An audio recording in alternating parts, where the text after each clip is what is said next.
guys, it's your boy Jorrun Comedy. Woohoo! Guess who just came back?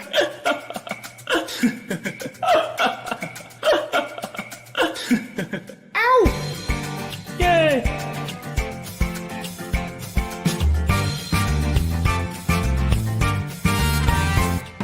Hey guys, it's your boy Jorrun Comedy. Spreading that positivity out there. It's your boy Jorrun. What a dumbass name that is, you know?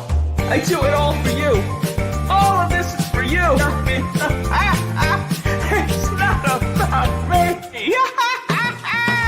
If you're tired of your girlfriend, but you still pray, you can send her to me.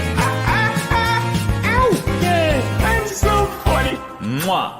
Guys. I went from 0 subscribers to 0 subscribers pretty much overnight. It's a real milestone. I turned real life events and people into fairy tales. So, bomb drop. I'm gonna make a movie. How cool is that, right? Bomb drop. I'm still a virgin at this advanced stage. That's me. Because my standards are so high. Woo-hoo! Yay! Ow! Robot stealing bread.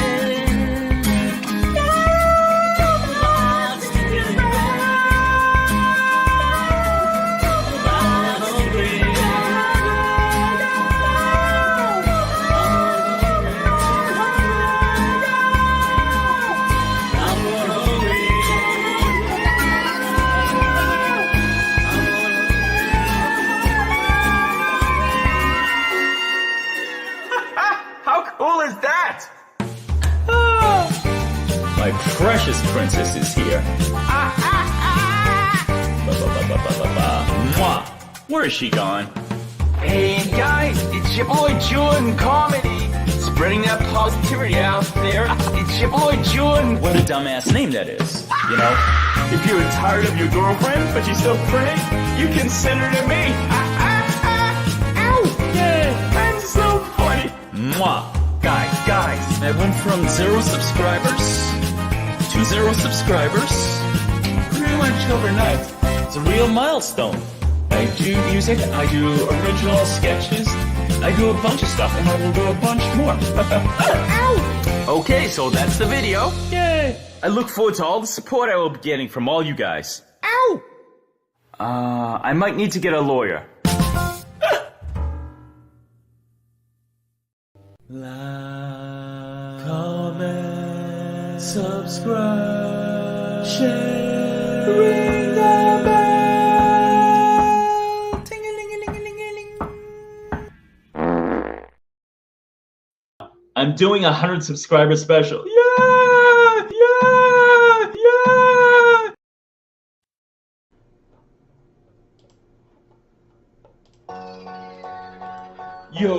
Yo.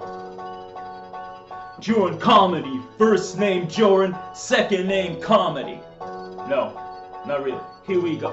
My name is Jorrun, and I'm here to say I like rapping in a major way.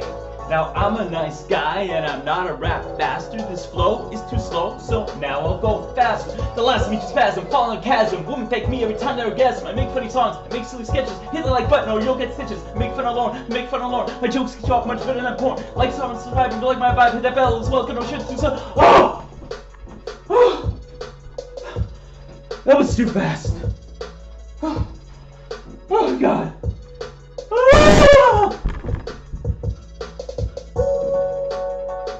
I see angels.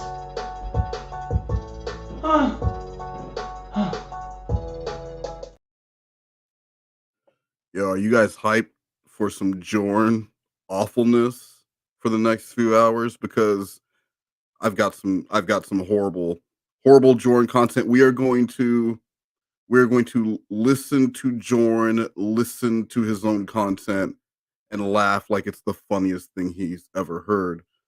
We also have a Caption, a $50 Amazon gift card Caption contest that'll be coming up at some point, where you'll have some time to come up with your own hilarious caption about a Jorrun picture, and we will vote to see who is our winner.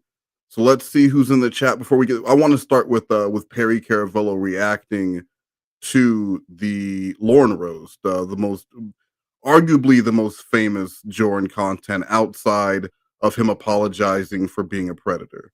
It's hard to say which one is more famous, but it's definitely one of the two. So let's say hi to people in the chat. I've got Rocket Fuel Foreskin, Road Scholar, Cyber Street, Becca, Justin McRazors, Sexy Vexy, who calls themselves sexy in the Lorne or TCAP community. Who does that? Vast Ravioli, Ricky Spanish, Pootang. Well, that's no Rocket Fuel Foreskin. Did I say hi to you already, Road Scholar? 87 Problems, Continental Flyer, Heisenberg White, La Senorita Ethan. See, I can't remember if I said I've obviously been smoking like all morning. So Vast Ravioli, I might have said hi to you. Red Sea Dell, who is a bully. Crime Watch Baby, Chupa Grandson, Chatterbait Billy, Kitty Velociraptor, Sexy Vexy again, Asbury Brad, Duchess, Lunar Fly Trap, Freelance Dom De Lita, blessings to you. WB/HS, sorry about that, Slash, I had to set the stream up. Diva X Misty, George Glass, Honest, the wonderful black chick from Cali, and Kit Kat 031. So I love doing my Jorrun streams. I guess I did do one not that long ago, but it hasn't been as much. You know, since July it really tailed off because I got sidetracked by Jesse. And just a reminder, guys, after this stream, Jesse thought that she was in communication with Lorne.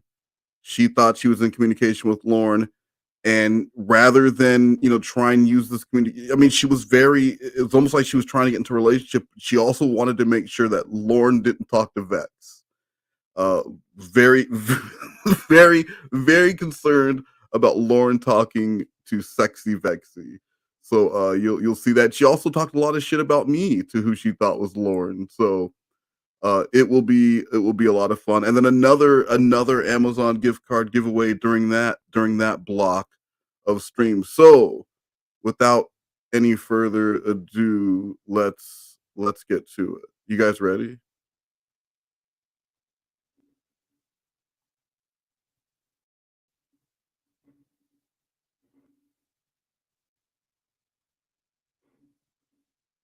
This is Perry Caravello, professional skateboarder, snowboarder, actor, comedian, rock enthusiast, star of the cult classic film Windy City Heat. And my favorite black guy, West Most. This is my buddy Perry Caravello. He is the star of the movie Windy City Heat.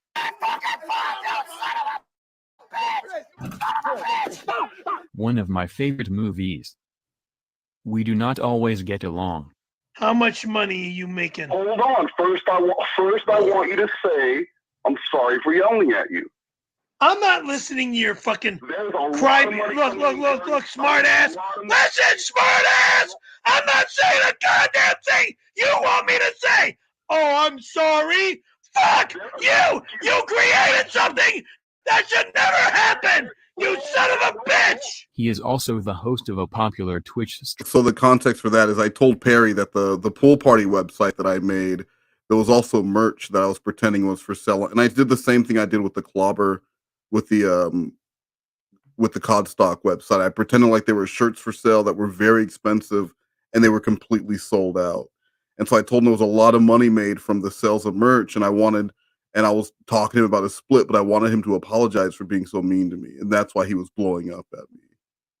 Dream and a former stand-up comedian.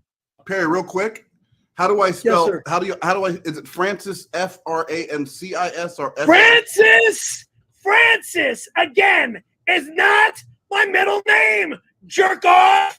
Perry, Perry, Frank, Frank, Caravello.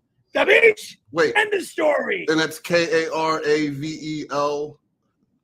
Stupid. You call me Francis again, you dirtbag. You're going to be blocked from my stream. Gabish West.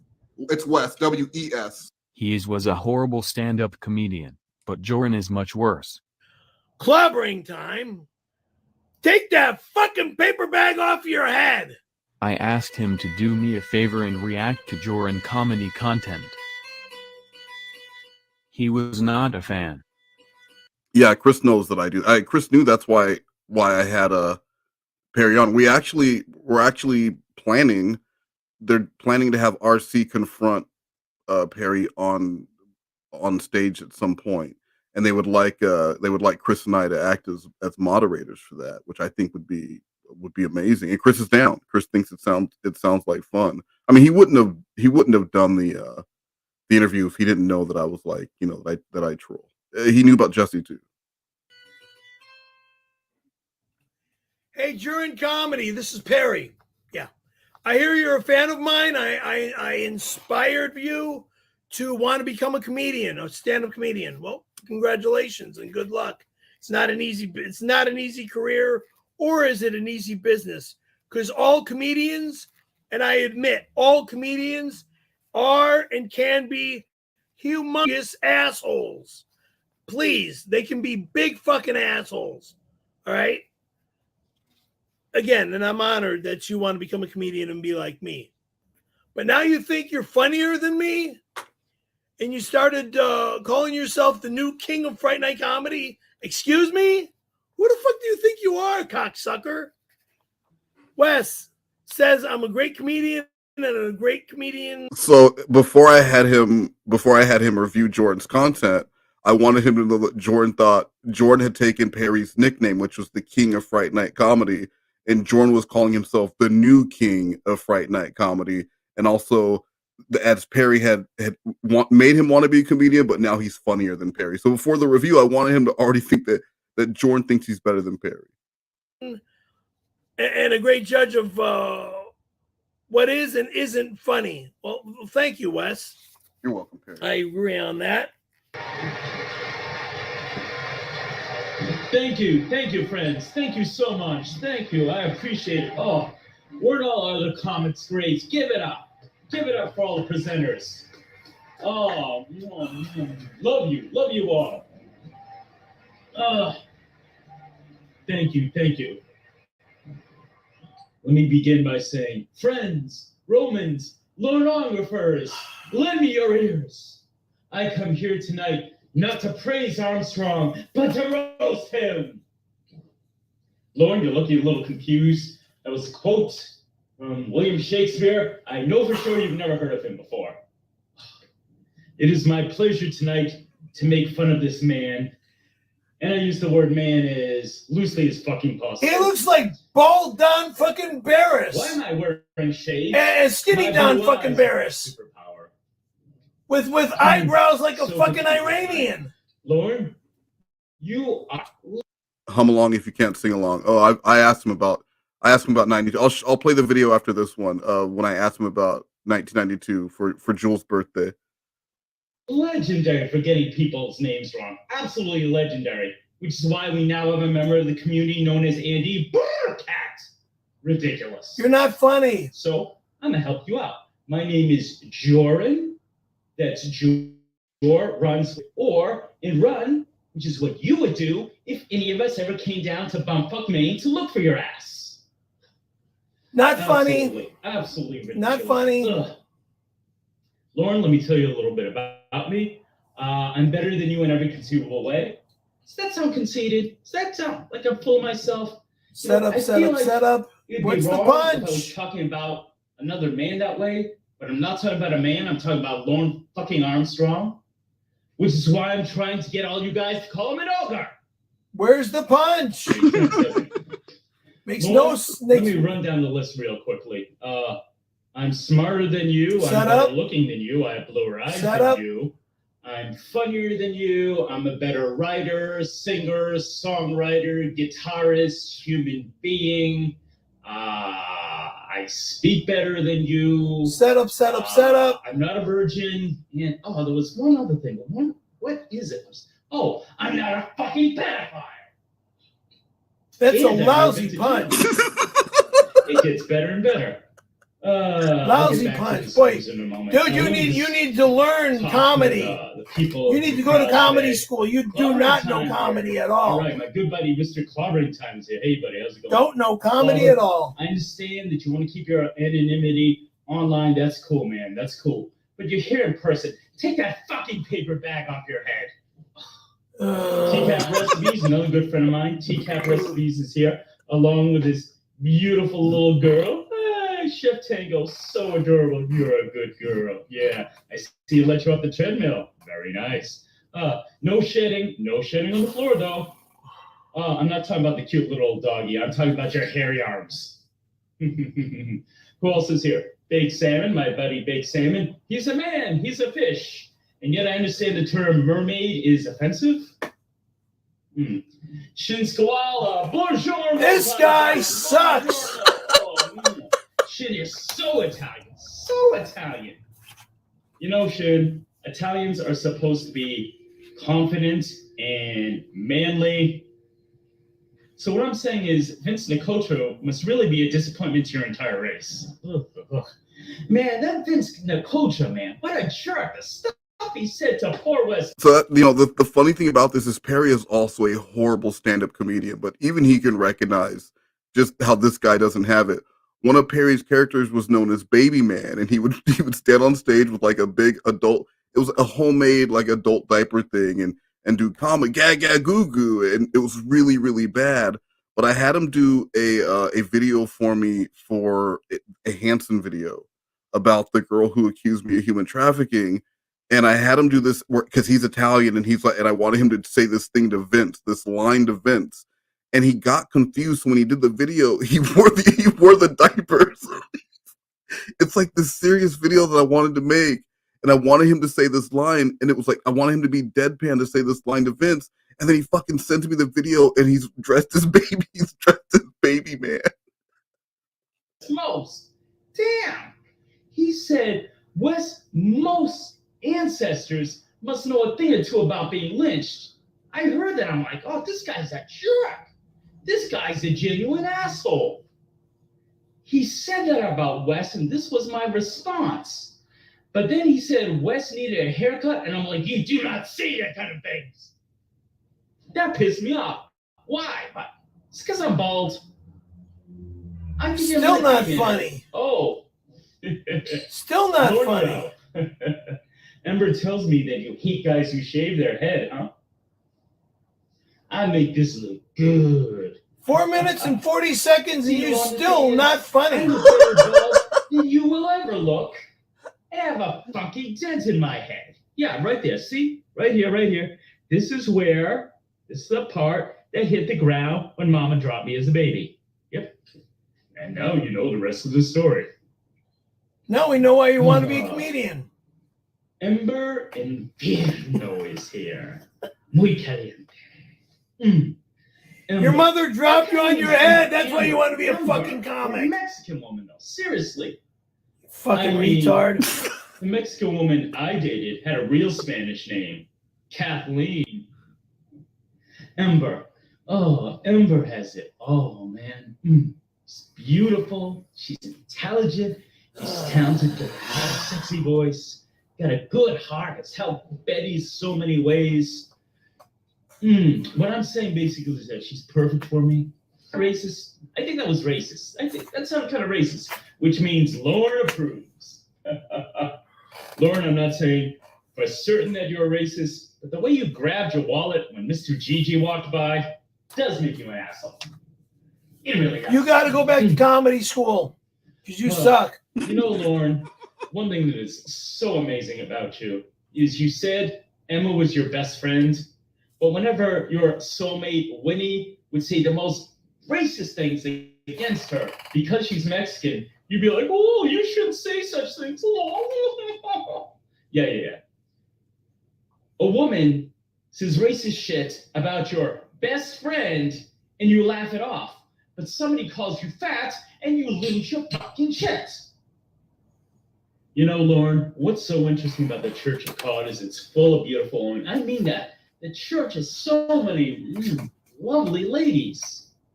And the beauty of it all is None of them would ever have sex with you in a million years. Lauren, let me be crystal fucking clear. Before any of them have sex with you, I will have a threesome. I will. Does that sound consistent? I don't care. I will have sex with 3 women at once before this.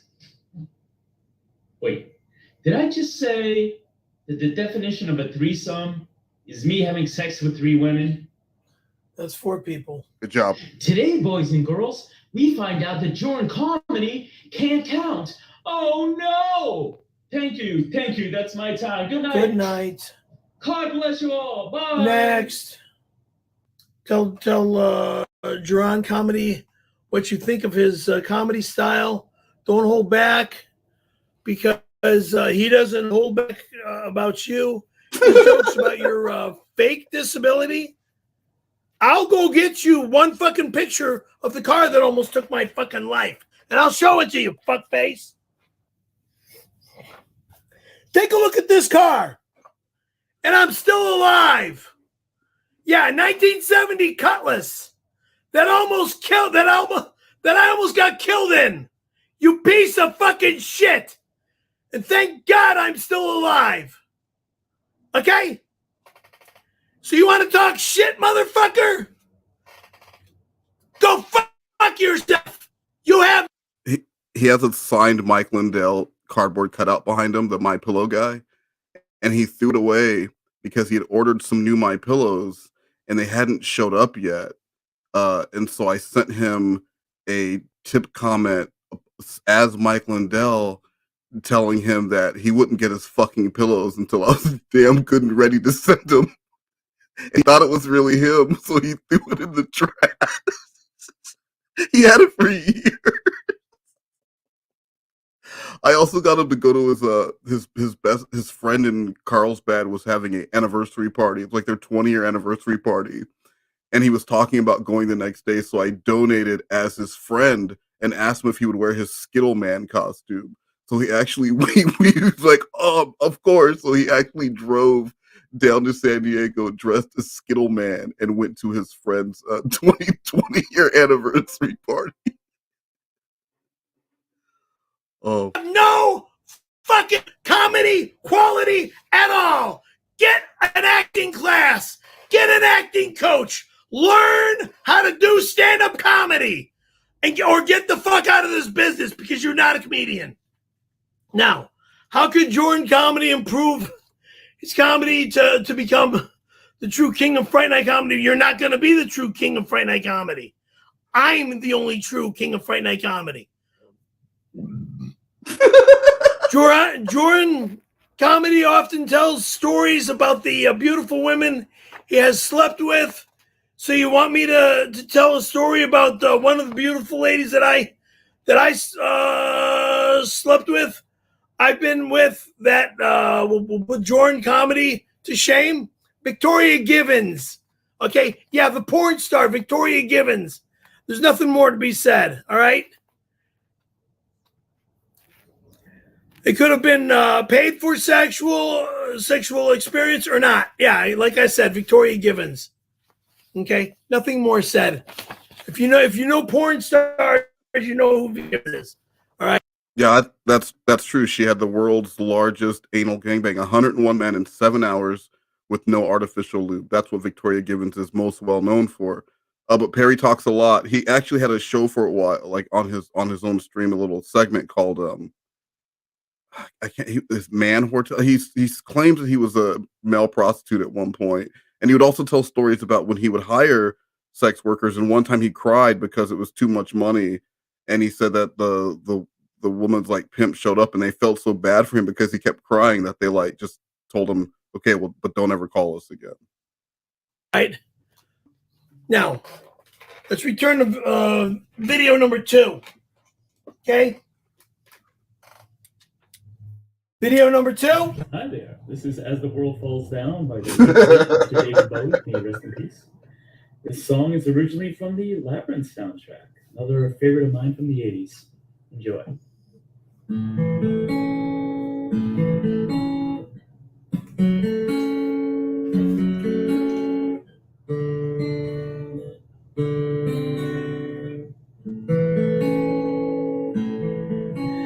It's such a sad look. Deep in your eyes, a kind of pendulum. Open and closed within your eyes. A place the sky within your eyes. What's the matter with this guy? It's such a fool.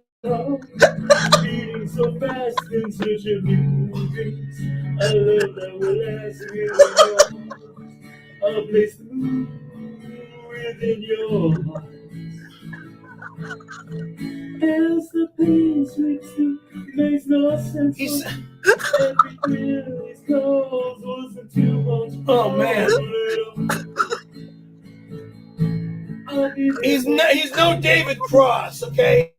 He's no David Cross.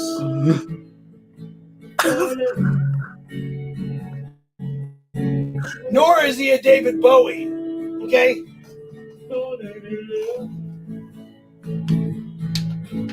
He's a bald, hairy-faced motherfucker.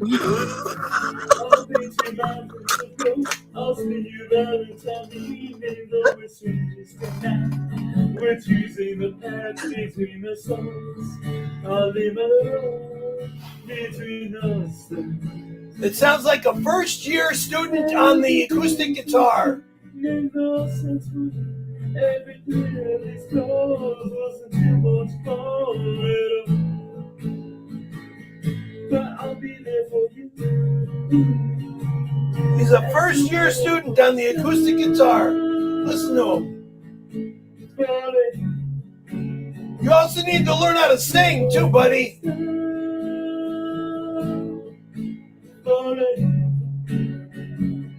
As the world falls down, makes no sense at all. Makes no sense at all. Makes no sense at all. As the world falls down.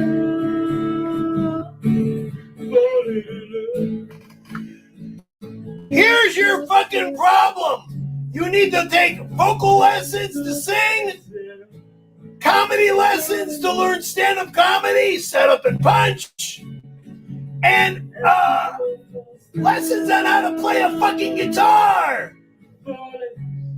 You might know how to play acoustically, but you sound like shit.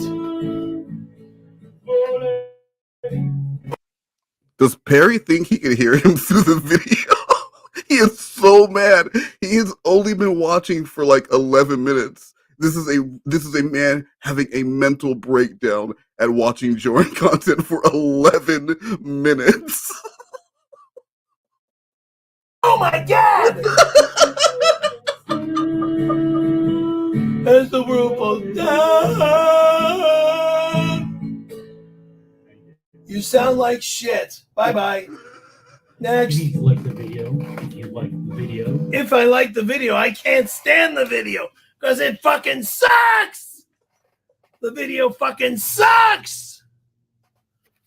Now, tell Jorrun Comedy if you think he can make it as a singer. No!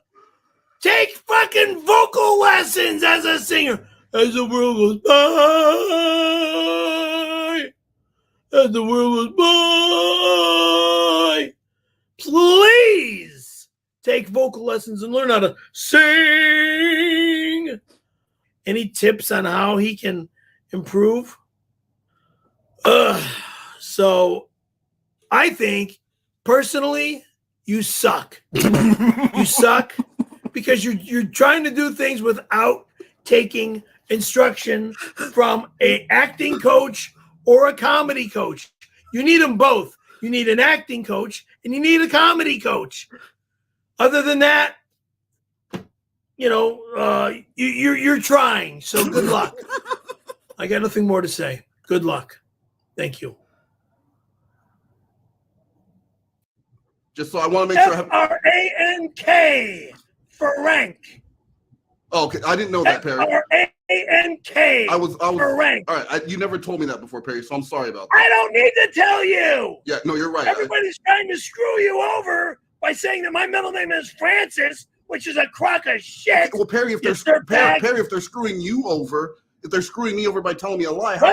Why are you shut your mouth right now, you dirtbag, or I'll block you forever. Clobber, take that fucking paper bag off your head. Clobbering time. Take that fucking paper bag off your head. Clobbering time.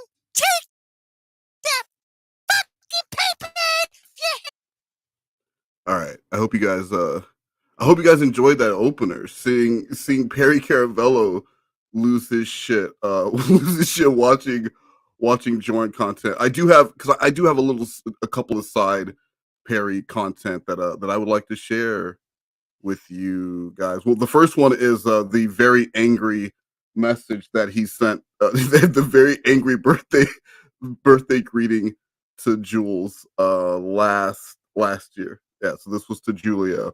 And for whatever reason, Perry was mad. I don't know if I'd done the digital billboard for him yet in Compton.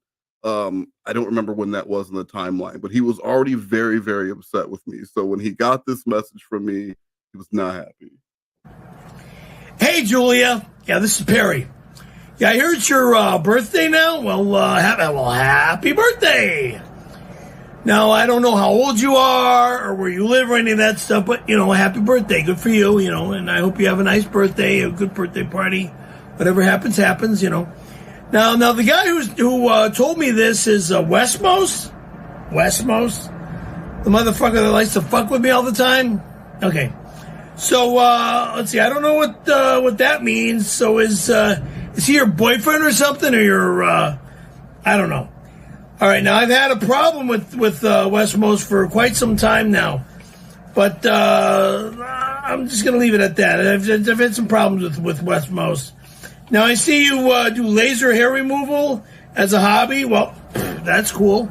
Good for you. Okay? Good for you. Now, I don't need any laser hair removal. I've already had my hair removed.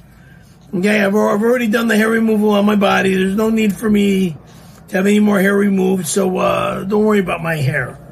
Body hairs are gone and they're done. And there's nobody coming back to fuck with me any longer.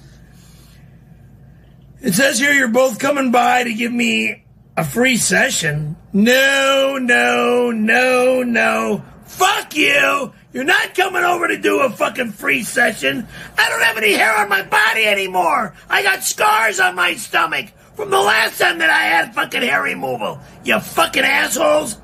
Now it says here you love my staged car. I never had a staged auto accident, you son of a bitch! I was 16 and nearly killed by the lady on the wrong side of the freeway, you fucking cocksucker! So fuck you and your stupid ignorant rat. Remark a staged auto accident. Yeah, fuck you, you fucking bitch. And it says here that Julia has 2 birthday wishes. To see my tattoo room. It's never gonna get removed, you motherfucker! Fuck off! And the real 92 story. There is no more time! Never again! I'm not saying anything about what fucking happened to me back in 1992. I was sexually assaulted, you motherfucker! Fuck! All of you! You motherfuckers! Good day! You fucking assholes! That is by far my favorite Perry cameo of all time. And it's like the way I wrote it, he reads it perfectly to where every line just escalates his anger. And Jules had no idea who this guy is, and I just sent it to her and said, "Happy birthday," because that's what you do. And I have one more piece. I have the edited. Now he did have a seat with Chris Hansen, and he talked all about being a comedian because we did a video about Jorrun and another guy called With a Wonder, and they are, we were talking about predatory comedian people who use comedy as an excuse to be like creepy predatory with women. And so we had Perry on to kind of talk about how you toe the line between, taking it too far and being right there on the edge. But we edited it. We edited it so that when we showed it to Perry, it was a much. So we got his reaction to it on stream, and it was a much different interview than he remembers. And just for anyone who's unaware of the 1992 story, Perry Caravello got on trouble on the set of a commercial. And then the director, in his words, the casting director called him in and told him he tried to kiss a woman on the side of the freeway. He like made her pull over. This woman from the set that looked like Shannon Doherty. He made her pull over and he tried to kiss her. And so she told on him. And Perry said the guy offered him, for a sexual favor, the guy offered him a role in a Christina Applegate movie, like a walk-on role, or no, I'm sorry, an extra role, and 3 SAG cards. And the man wanted, they each did something to it. It was a whole thing. It was a mutual thing. Perry agreed to it. They did this thing, and then but Perry says that like Perry believes that he was assaulted. But that's not even in his own words what happened. Anyway, so let's watch. So he sat down with Chris, and let's watch what we edited this video to. Perry Caravello is an actor, comedian, content creator in the digital world, and a very, very popular person on Twitch. There's a lot of rage, fits of rage in your... Yeah, and people love to piss me off. I'll fucking kill you! Fuck you! Fuck you! Fuck that shit! Motherfucker! You're a lying son of a bitch! Oh! Didn't you have an event to promote the removal of the tattoo, or do I have that I'm wrong? not removing the tattoo. Again, it's not gonna get removed. People think I'm gonna go to Vegas and have my tattoo removed. Never going to happen. Tell me about this 1992 incident. Look, we're on the internet and we're world round, and I'm not telling the full situation. I answered an ad in the Penny Saver to become a film actor, a movie star. Okay, and of course, what are you? You're an extra. You're a film extra. So what did we do? Our first job was to go to Magic Mountain Studios over just down the street from Magic Mountain and do this billboard ad shoot. So we're all dressed up like doctors and nurses, and we're standing on this platform doing a film, a camera shoot for a billboard ad for Alvarado Hospital in San Diego. Okay. Well, after that evening ended, it was middle of the night. I forget the exact time hour, but after that evening ended, there was one of the girls on the shoot whom to me was a Shannon Doherty lookalike. She looked a lot like Shannon Doherty to me. Her hairstyle, her makeup, she reminded me of Shannon Doherty. I didn't make the comment that she's a Shannon Doherty lookalike to anybody on set. I was just, in my personal heart, I looked at her like a Shannon Doherty lookalike. Very nice young lady. Okay, I don't remember her name, some time ago. At the end of the shoot, again, she asked me for directions back to the freeway. So I says, follow me. So she follows me, and I pull over on the freeway on-ramp. And I says, do you know where you're going now to leave, or is everything fine? She says, yes, I'm fine. So my natural reaction is to kiss a girl on the cheek goodbye and, leave. So I reached my head into the car to give her a kiss on the cheek. She moved her entire body to the passenger side of the car, thinking that I'm going to... The comment was, she thought that I was going to rape her. And that's complete BS. No freaking way am I going to do anything despicable like that at all. Okay? So I backed off. I apologized, and I got into my vehicle, and I left. End of story. End of story. Exactly. End of story there. Okay? I get a phone call at like 10 a.m. the next morning to go back to the casting director's office in North Hollywood.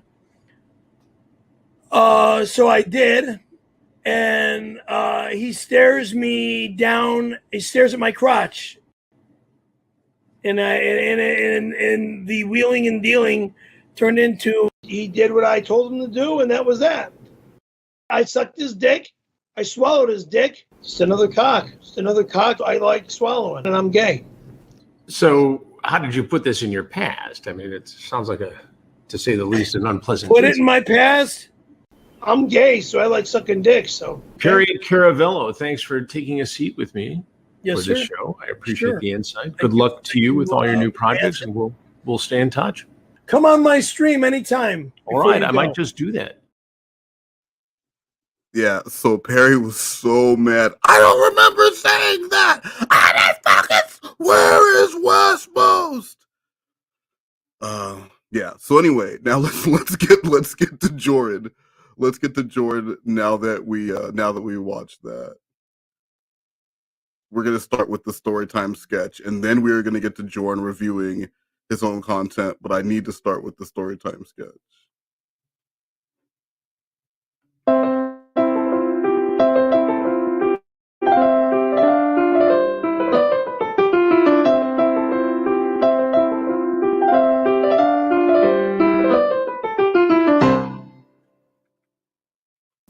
Hi kids, would you like to hear a story? Yes! Okay. Once upon a time in a land far, far away, there lived a very ugly princess. She lived in a dungeon, which we can all agree is where ugly princesses belong. Anyway, the king's conventionally beautiful daughter wanted to get married, so the king issued a challenge. Whoever could slay the fearsome dragon would get the hand of the princess and half the kingdom besides. Doesn't that sound like a great way to choose the ruler of a country, kids? Yeah! Of course it is. The king congratulated himself on his wisdom. Not only would his daughter, well, the one that everyone cared about, be married off, but the dragon would be vanquished. Because when you're the alpha male, everyone wants to take you down, children. Many knights set off on their mighty steeds to slay an endangered species who was probably minding his own goddamn business when the very first night, Sir Tom came upon the dragon's cave. Sir Tom had no trouble at all with stealing a treasure from a dragon because he was a bit of a buster. As he rode closer, the cave was warm and dark and quiet. And haunted by a ghost! Brandon, what are you doing? Well, I saw there was a sketch written, and it didn't have me in it, and I thought it was very scary. Pop that sheet, young man. This is my solo bit. What's that big yellow spot at the bottom? That's nothing. You're not supposed to be on the stage right now. You get your list of chores done. I've done everything. Now do I get to become an official member of Funny Please? Brandon, you know the rules. First, we have to make sure you're a hardworking, reliable, good member of the cast before we go through the ritual with you. But I've done everything. Brandon, I'm ready for my pedicure now. You're not wearing the apron. I hate the apron. I'll be waiting. Get your ass in gear. You better hurry. Nick hates to be kept waiting. I don't want to. I'm not gonna. I'll tell your mom. On second thought. Millennials. They are literally the reason why everything is wrong in the world today. Am I right, folks? Stefan. What? Hey, thank you so much. That is so rough to watch. Like, it doesn't matter how many. That is so rough. That is a long 2.5 minutes. All right, now we get to the director's commentaries. I hope you guys are ready to laugh.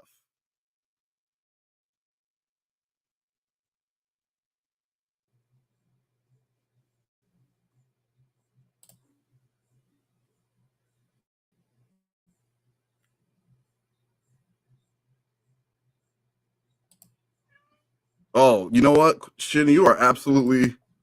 I am so sorry, guys. I completely forgot. There is new Jorrun, as some of you like to call him, content. He also starred in a low-budget movie. But I want to play first. I want to play some. You guys, Jorrun said he likes to dance. Something he told Stephanie, and there is no proof that I've never seen Jorrun dance, other than this clip that Cornville Three-Way, and I can agree, is his best dance he's ever done. I'm doing a 100 subscriber special. Yeah, yeah, yeah. I don't know. I think Kermit stole his shit. But let's watch Jorrun's brother dance his ass off.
And that was that. That was on, that was on his demo reel because he is a actor, a dancer, a writer. He is a quadruple, quintuplet threat. That Brianna, that is Jordan's brother, who is also a performer and probably, arguably, a worse performer than Jordan. I don't know who's worse, but he is also a performer. He was an actor who has tried raising $10,000 to have a pilot made about a tiny brother and a oh look, it's Daddy Tegan. Hello, chat. Can't stay, but wanted to show some love. Keep up the alpha energy. Thank you, Tegan. You piece of shit. So let's get back. Let's get back to Jordan. Tegan, if you do have some time, maybe you can stick around and learn a thing or two about comedy from Stefan. Oh yeah. What's going on, ladies? My name is Jorrun. I hope you are ready for a very sexy comedic time. I wonder if this is working. Oh wait. I wonder. I really do. Genie's up. Aladdin down.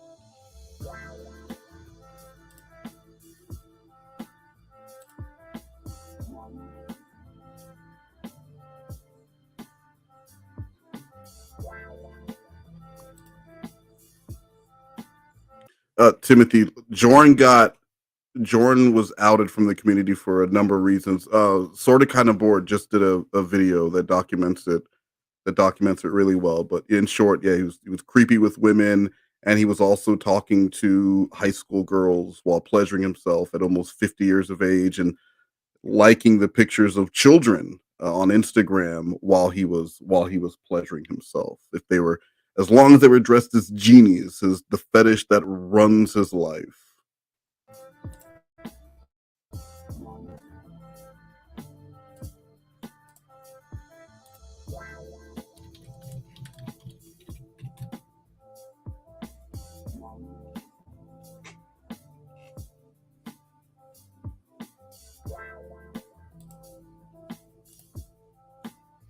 I am confused. I am so confused. Alpha.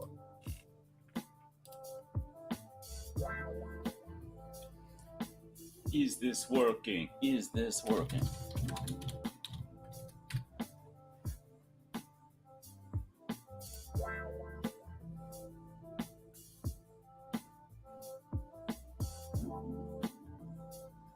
Hey, okay. So let's start this stream off with an apology. Because is it really Jorrun comedy if I don't apologize? Of course not. Hello, my beautiful. How is that not being clipped? I mean, he's most famous for that apology. How is that not being clipped? Because no one likes listening to Jorrun content. Beautiful people. All right, I thought this was going to be a nice, easy open, but BAWT.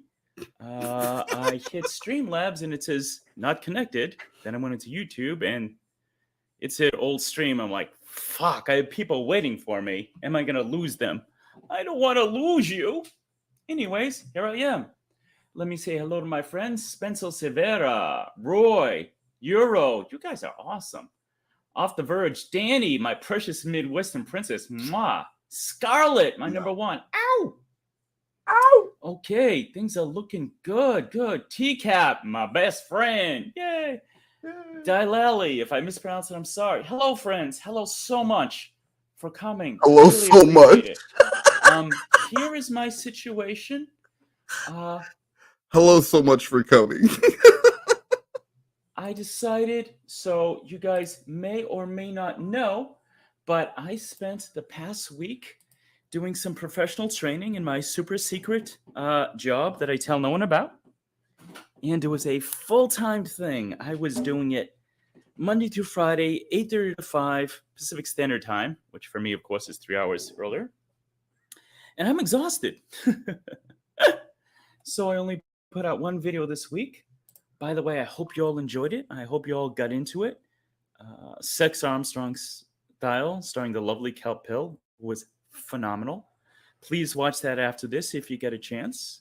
Give me a like, a comment, that helps. And I said, I want to kick back.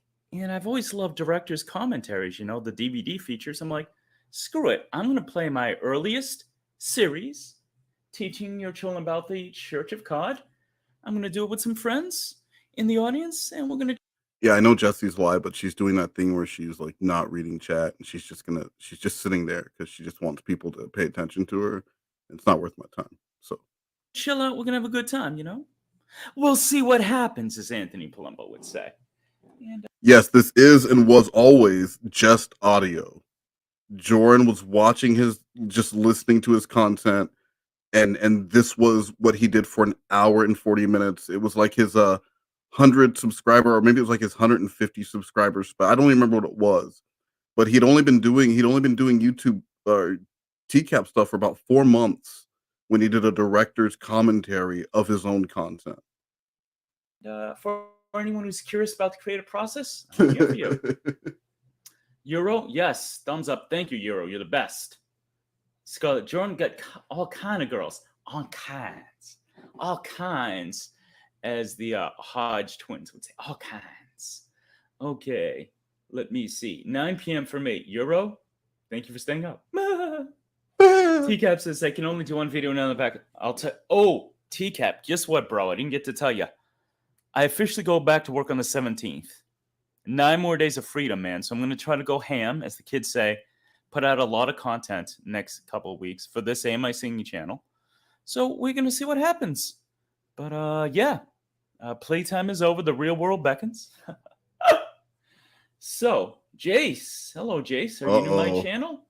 That was the first appearance of Jace Amaro, that fucking troublemaker, who would be the first Jorrun troll and would start off just by pretending that Jorrun wasn't there and saying things like, when is this guy going to shut up and play the call? Or why does this guy think he's funny?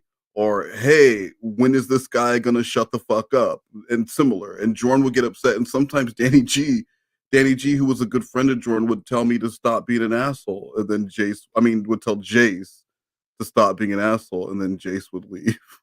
We're just going to do a little director's commentary. I'm going to play some of my older videos and pause them to talk over them. Should be fun. So It should be. The first one I ever did. It's called, obviously, the series called Teaching Your Children About the Church of God. This one is the imaginary backstory of Sir Clobbering Time. Oh my God. So,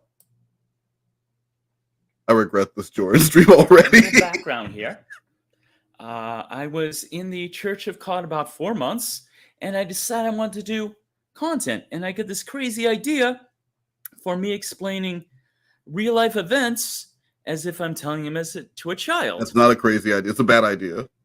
So I turned real-life events and people into fairy tales. And seems to have gone over well. And the first one I ever did was for Clobbering Time, and he played this as the intro to his show for about a month. And I went from 0 subscribers to 50 pretty much overnight. So let's be thankful for that. But here we go. Oh, Jay says he's lurked on some of my music videos. So here we go. Hi there, boys and girls. Can anyone hear it okay? I forgot. Jason Morrell had found Jorrun from his music videos, so Jace had no idea that Jorrun also did comedy. That's why Jace was so disappointed. Today, we will learn about a member of the Church of God named Sir Clobbering Time. His actual name is Clobbering Ting Time, but the ting is silent. He has since dropped the ting. Moment of silence for the ting. Oh my God. That's enough. Once upon a time, in a Hey, Allison Marie Armstrong. far away, there was a wonderful princess named Betty. Betty was very much beloved by her subjects. Oh my God, Betty, we love you, Betty! One day, Saint Betty of Cambridge. Nothing but love. Oh my God. an evil ogre known as the Lord Lynn came to terrorize the princess.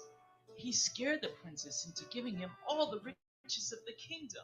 Oh no! So obviously we're going into the real life events. And when I decided, of course, that the number one villain would be obviously Lauren Armstrong, I'm like, okay, what is a good fairy tale character that I can put him in there? Obviously, he's ugly and misshapen looking, so that helps. And I'm like, an ogre. Ogres are evil and fierce, but at the same time, unless they're really, really huge, which sometimes they are. Shin, it was May 2020. I'd seen the video he did with baked salmon, which is no longer available, I guess, on YouTube. I'd seen that video, and this dude was just not funny. But I just never went around again. But when he was on that stream with Clobber, he was on a stream. Or maybe it was Andrew Burkett's stream. I just saw how weird and awkward his delivery was, and he was on with Clobber, and he was just so fucking weird. So I started looking at his content.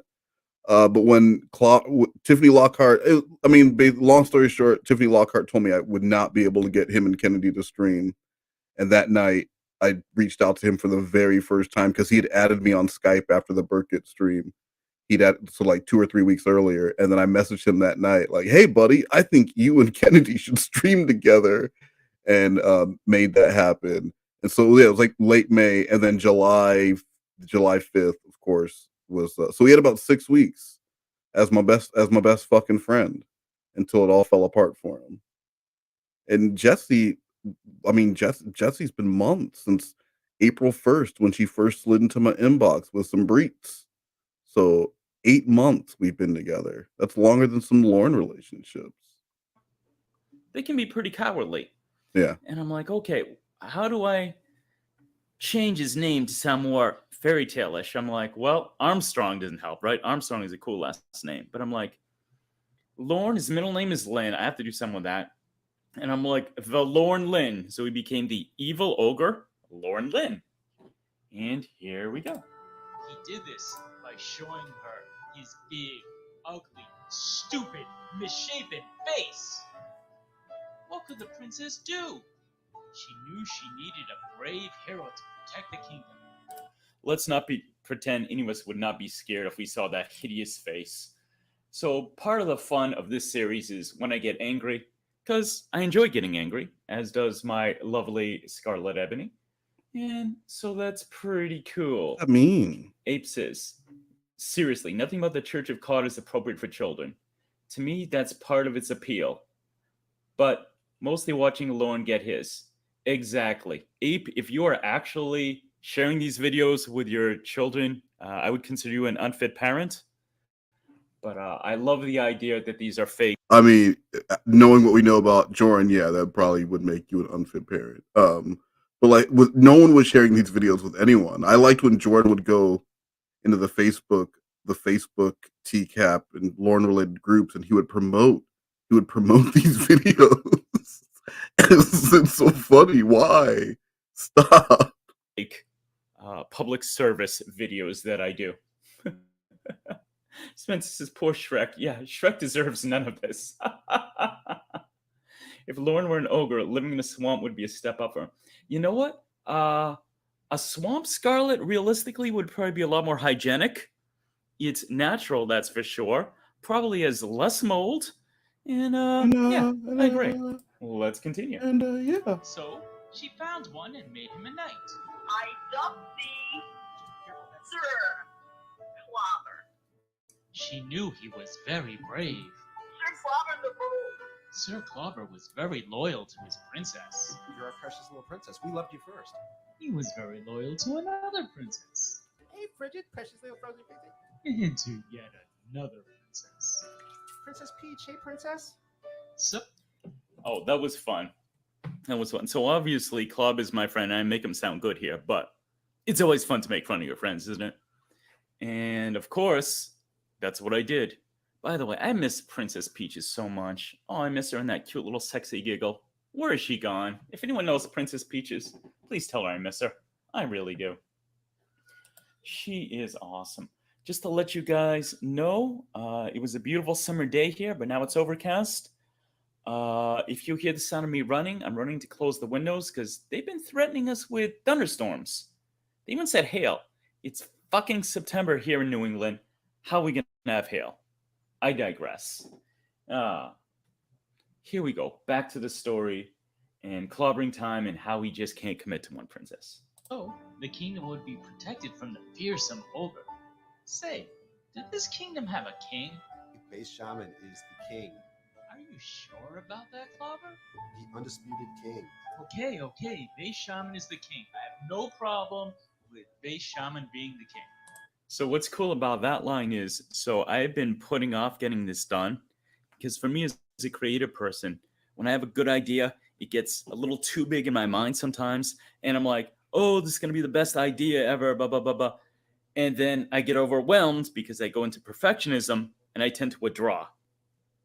Bad habit. So many of us have it though.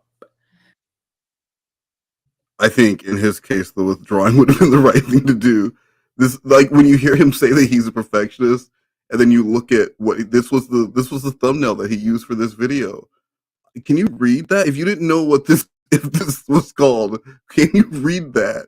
This was from a perfectionist, a man who believed in making perfect content. So that means when he put this video out, when he put any of those videos out, before he did, he said, Jorrun, this is perfect. So I wanted to get this done and give it to Club a week earlier, but I was dragging my feet. Well, that very Sunday, after I was originally going to send it to him, Base Shaman did that in his show. He did Base Shaman is the king, the absolute king. And so that was perfect. I'm like, yes, the kingdom now has a king. This is awesome. So I put that in. When Klaba debuted this on his channel, Base Shaman was in the audience. How embarrassing. And Base Shaman sometimes shows up with Sundays for COD. I believe he's a very busy guy. I mean, he streams every damn night and does his own content. So seeing him there and seeing his smiling face. I mean, to me, that would be like shitting yourself in front of the person you have a crush on in high school. When you debut this steaming pile of shit and Base Shaman is there. Mr. Gigi was about to show up, heard this, and immediately turned away. Jorrun, I want you to know that. Face emoji pop up was very cool to me. I was very happy.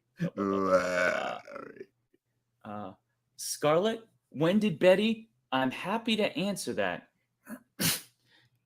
Excuse me. What happened was, I don't know if this was the first or second time she was on the show. I knew there was the interview, which is how I became a fan of Clobber. First thing I ever heard of Clobber, I stumbled on his channel because he had the call where the great Tiffany Lockhart gets Lauren to read. Sorry, I didn't realize I still had Jorrun's face up. But look at this thumbnail. Tell me that you would know what that said if you didn't know that it was teaching our children about the Church of COD. Like, this is some bullshit. Pornography. And I found that. I'm like, oh my God, this is gold. And Clobber kept interrupting. And I'm like, who is this asshole? He needs to shut off. Well, right. Same mistake everybody makes. Later on, you find out Clobber was raising money. Clobber's fucking awesome.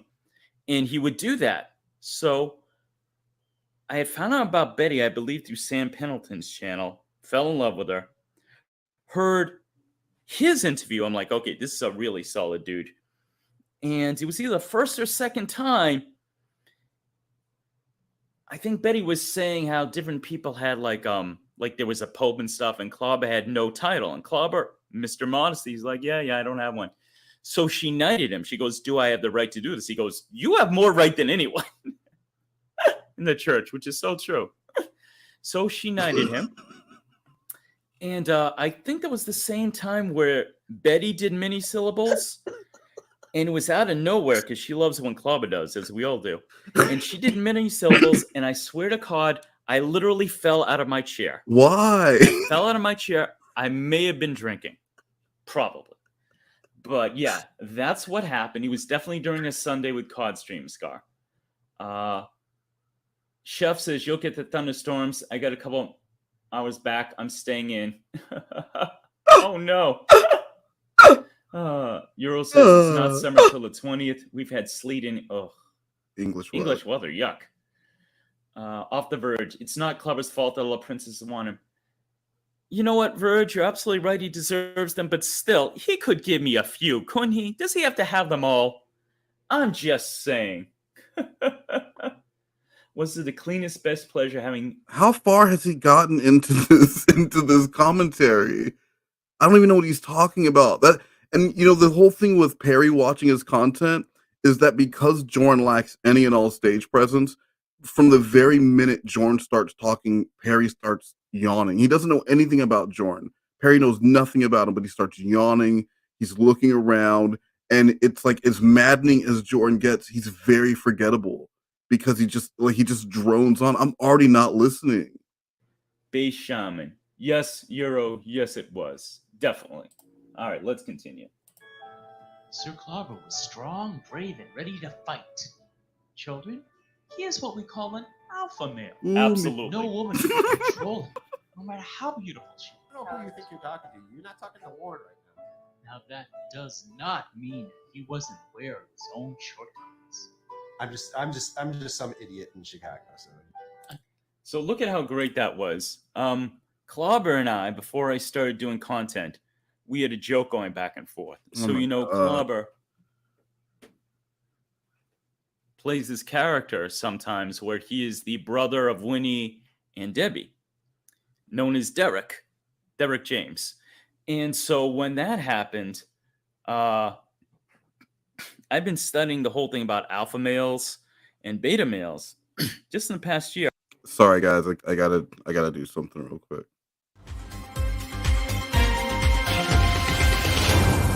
Breaking news! I'm Gary Glipstone. Here's Wes Most with a special report. Thanks, Gary. World-renowned woman hater and chauvinist Cornville Three-Way is sharing a Jorrun tip number 13. Cornville Three-Way, of course, the most famous follower of the Jorrun way of woman. Jorrun tip number 13, women are property.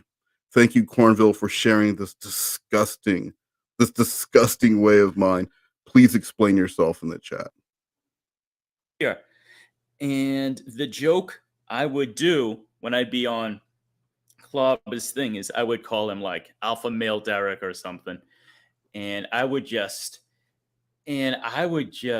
joke around in comments, and I'd say stuff like, wow, Ramona will give Lauren a perfectly logical, sensible, solution. And Lauren will respond back by going, no! So I go, Lauren is the most stubborn child I've ever met. And Clobber responded back with total beta, Jorrun, which is hilarious. Oh my God. And fun fact. Can you guys imagine the smile on Jorrun's face when Clobber reacted with total, which Clobber said I never saw Clobber talking about alphas and betas. And if he did, I'm sure it was just as a joke because he thought Jorrun was joking. But that was the same thing as a digital high five. Like Jorrun never felt so connected to the community than when he saw that. And remember, he went from 0 subscribers to 50 subscribers overnight after Clobber played that horrible intro video. So like Clobber was already, Clobber should have been top on his bang list, but for some reason, we know why I was. There's ever Jorrun trivia. If you want trivia, here's some now. I almost didn't go with Jorrun. I almost went with Alpha Male Derek. Because Derek is my favorite character in Lornography. Hey, Mandy J. He's awesome. And I absolutely love the idea of Lauren someday finding my channel and going, it's another Derek. I can't get away from him. Well, I decided not to go with a community-specific name because I wanted to be able to do other things, original songs, some content that wasn't related to Lauren. So, Jorrun is a name I've had for over 20 years online, and I stuck with it. Yeah.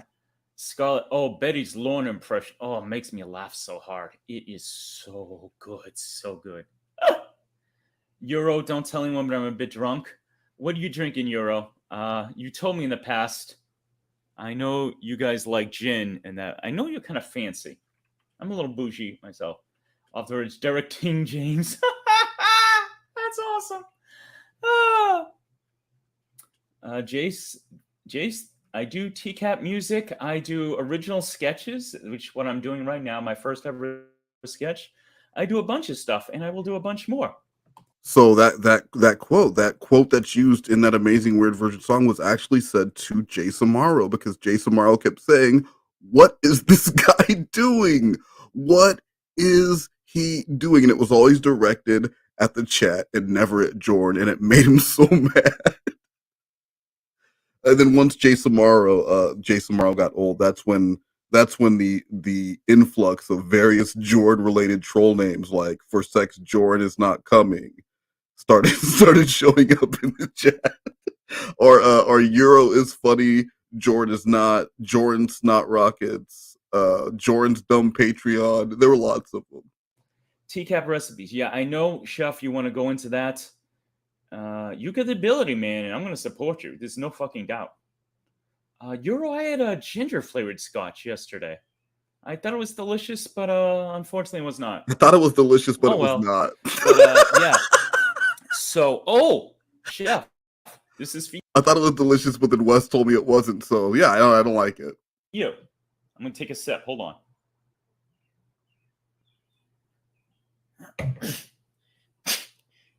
Oh yeah. So that line that Clobber just does, I think you did a line where he talks to Tiffany and goes, "I don't know who you think you're talking to. I'm not Lauren," where he suddenly becomes very alpha and it's awesome. That is a clip from the Sunday Saccade where Clobber and Tiffany were watching TCAP recipes. That was the whole show that day. They binge watched TCAP recipes. And so I got that clip from there. And that video is where I got introduced to TCAP recipes. I became a subscriber, and now TCAP is one of my closest friends in the church. That's real talk. TCAP, if you feel the same way, by all means, say so. But yeah. So, and I'll tell you guys as a... Hey guys, I do want to let you guys know that Cornville Three-Way is my best friend, and he's also going to loan me a great deal of money that he doesn't expect to get back. And it would be racist to do otherwise. Cornville Three-Way, go ahead and agree with me in the chat, or disagree, and be racist. Go through this where I get original clips from, and even direct you to the videos if you want to hear them. Unfortunately, before the brave Sir Clobber could fight the fierce Lauren Lynn, it was captured by the local authorities and forced to live in a cage. Where he belongs, in a cage, in jail. He's in jail, I guess, for being a fucking idiot. Clobber! Definitely true. Breaking easy-ass terms of probation. Language! There are children listening. Hopefully not. Sir Clobber decided the best thing to do for his precious princess was to rebuild the treasury of the kingdom. Every Sunday, he invited all the subjects of the kingdom to his home and asked them to donate whatever they could. Well, howdy, loved ones. He would entertain them all and make them laugh, hours and hours at a time. And when he was at his happiest, he would make the most wonderful sounds of contentedness. So that's how I decided to put mini syllables in there, because of course you're not talking about club and not having mini syllables. So I made those sounds. Well, hold on. I love that he says that, but then it was not long after this that he's working with Clobber and had him do a Lorne without mini syllables. You fucking moron. Well, in this version, like for the amount of world building that this man put into his work, it was like stick figure quality when it came to the actual content that he produced. But if you just listen to him talk about his process, if he was just explaining, it would have to be in writing, because as soon as you heard his voice, you would just fall asleep. But you would think that he was like he actually knew what he was talking about. And that's why they say those who can't teach. Jorrun could go and teach a class about his creative process, but then as soon as he showed him just a sample of his work, that'd be it. Any of you Unless you're Jesse, because this shit is light years ahead of Jesse content. knew he did it after a year, man. Motherfucking Betty is all paid off as of last Sunday. Huzzah! He did it, man. He restored the kingdom's treasury. That's a man right there, man. That is a man. Now you're okay, a lion. cool. so beautiful. Tiffany, did I do a good job on my first story? I mean, seriously. Seriously. Oh, you're so sweet. You always have my back, Tiffany. And that. Okay, get into the story about that. So, Oh my god. oh, which one was that? I'm not sure. I think that was the one. My favorite ever, Sundays with Cod, was where Clobber does the Derek character, and he's there with Winnie and Debbie. And he's making fun of Debbie, and he goes, he does his impression. Hold on, that's the rain. I gotta close some doors. I'll be right back. Hold on.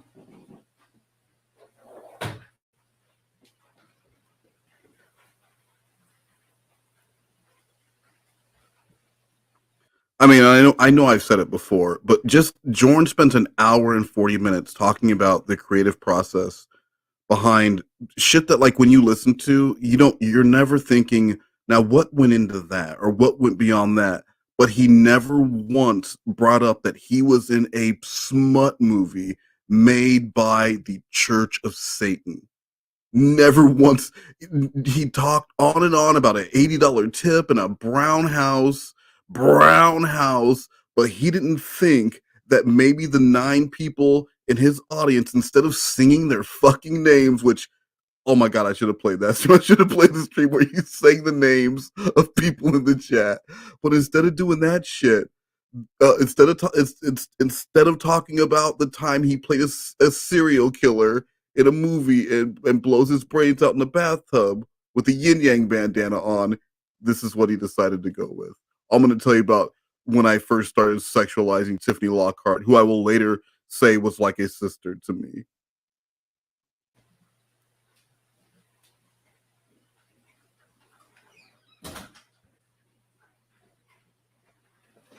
Jesus. Well, I warned you.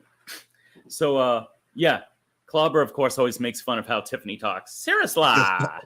Yes, Clobber does, not you. And Tiffany made the mistake you never do, which was you do not say something that you claim you never say, because somebody smart like me will come around with Audacity and clip it out and use it back at you.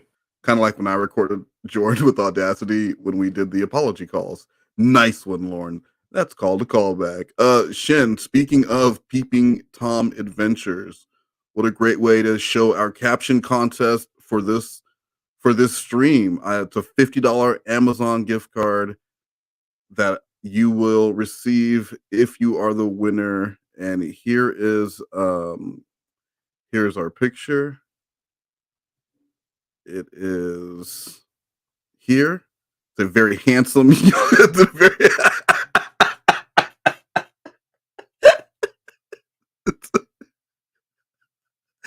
it's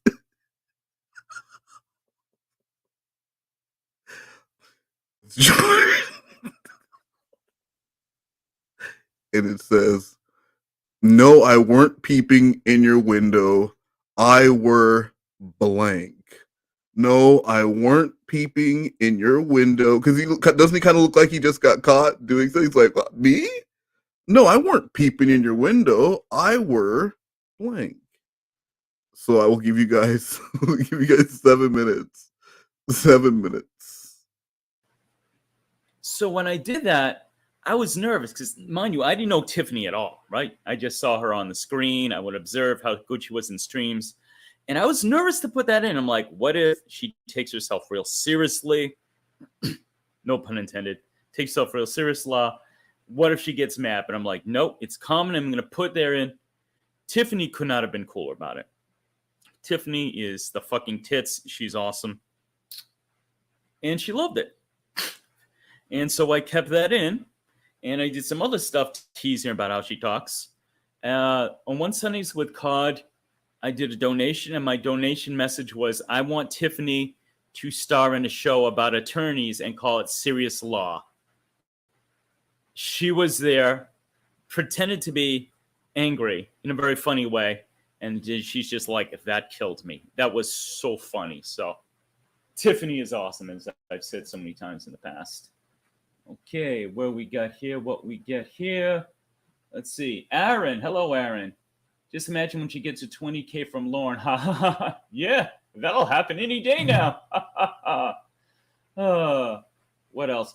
Rhoda, my precious chocolate princess. Rose kiss smiling. Mwah. Archvile. What horror movie is the image from? Archvile, I will tell you that in a moment. It is from The Dump. All right. Scarlett, somebody suggests we send a bill to Lauren for Betty's payment. That would stress him right out. It's spelled R-E-E-T. Scarlett, read out. If you don't spell it right, it's not Archvile, comedy. my Cubano brother, thank you for coming. I think I am here. Let's see. Eurovision, thumbs up for S-Hole for helping. Absolutely, absolutely. All right. So let's finish this one up. Get to the next one. Children is the story of Cyril Clobbering Time. Real name, Derek McClobberson. Derek? Ex-Derek? The end. Join me next time when I teach you about another member of the Church of Cod. God bless you, Cyril Clobbering Time. So that's how that became my signature sign off, which is God bless you. And so that was my very first one. Now, the second one I ever did is about Mr. Andrew Burkett. Burkett is how it's pronounced. Burkett is what Lauren calls him, because Lauren can't get any of our fucking names correct. And this was actually the first idea, because the hardest part about the series and why I've stopped it is you need to have a plot. You need to have a story. And I can find funny clips and put them together in a creative way, but you need to have a plot. That's really the hard part. So this next... Yeah, Allison, yes. At this point, he had been making content in the TCAP community for about 4 or 5 months. And to celebrate 100 subscribers, or I can't remember what the milestone was, he did this stream where he watched his own content and gave all of the directors commentary. But we are 24 minutes in. There's still an hour and 16 minutes left of this trash. I was supposed to be done in 20 minutes, and I'm not. We're gonna power through this. Next one has a plot. It's when Andy Burkett flew to America, met Shin's koala, drove up to Maine, and saw Lauren get sentenced. Very, very cool event. I wish I had gone there. To give you all a timeline, I discovered Andy's channel and subscribed the very week he was in America. Yes. So if I had been a Laurenographer like a month longer, maybe in a week longer, I would have been there. My ass would have been in Maine. I would have laughed my ass off. It would have been incredible. Yes, yes. All right, let me see here.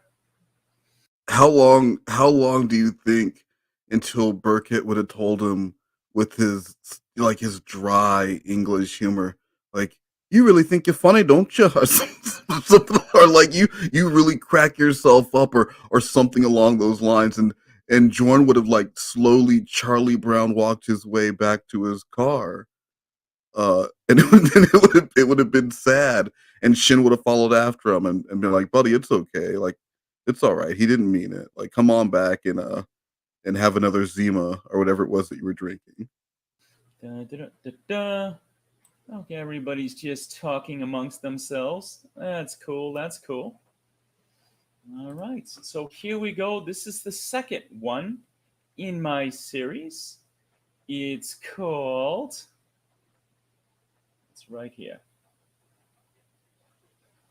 All right.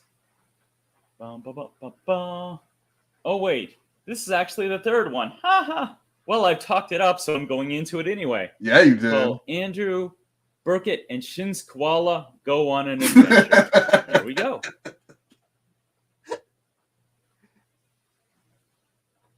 This is so good. About another member of the Church of Cod. Well, hi there, boys and girls. Are you ready to hear about another member of the Church of Cod? Okay. Once upon a time, in the faraway land of Aang, there lived a cat named Andy. Yes, the land of Aang. I'm sorry, sometimes I get a little corny. Please bear with me. Hello, everybody. Andy looked a little different than most other cats. I'm bald and actually good looking, haha. Hey, Like myself. hey, you're not the only handsome bald fellow around here, you know.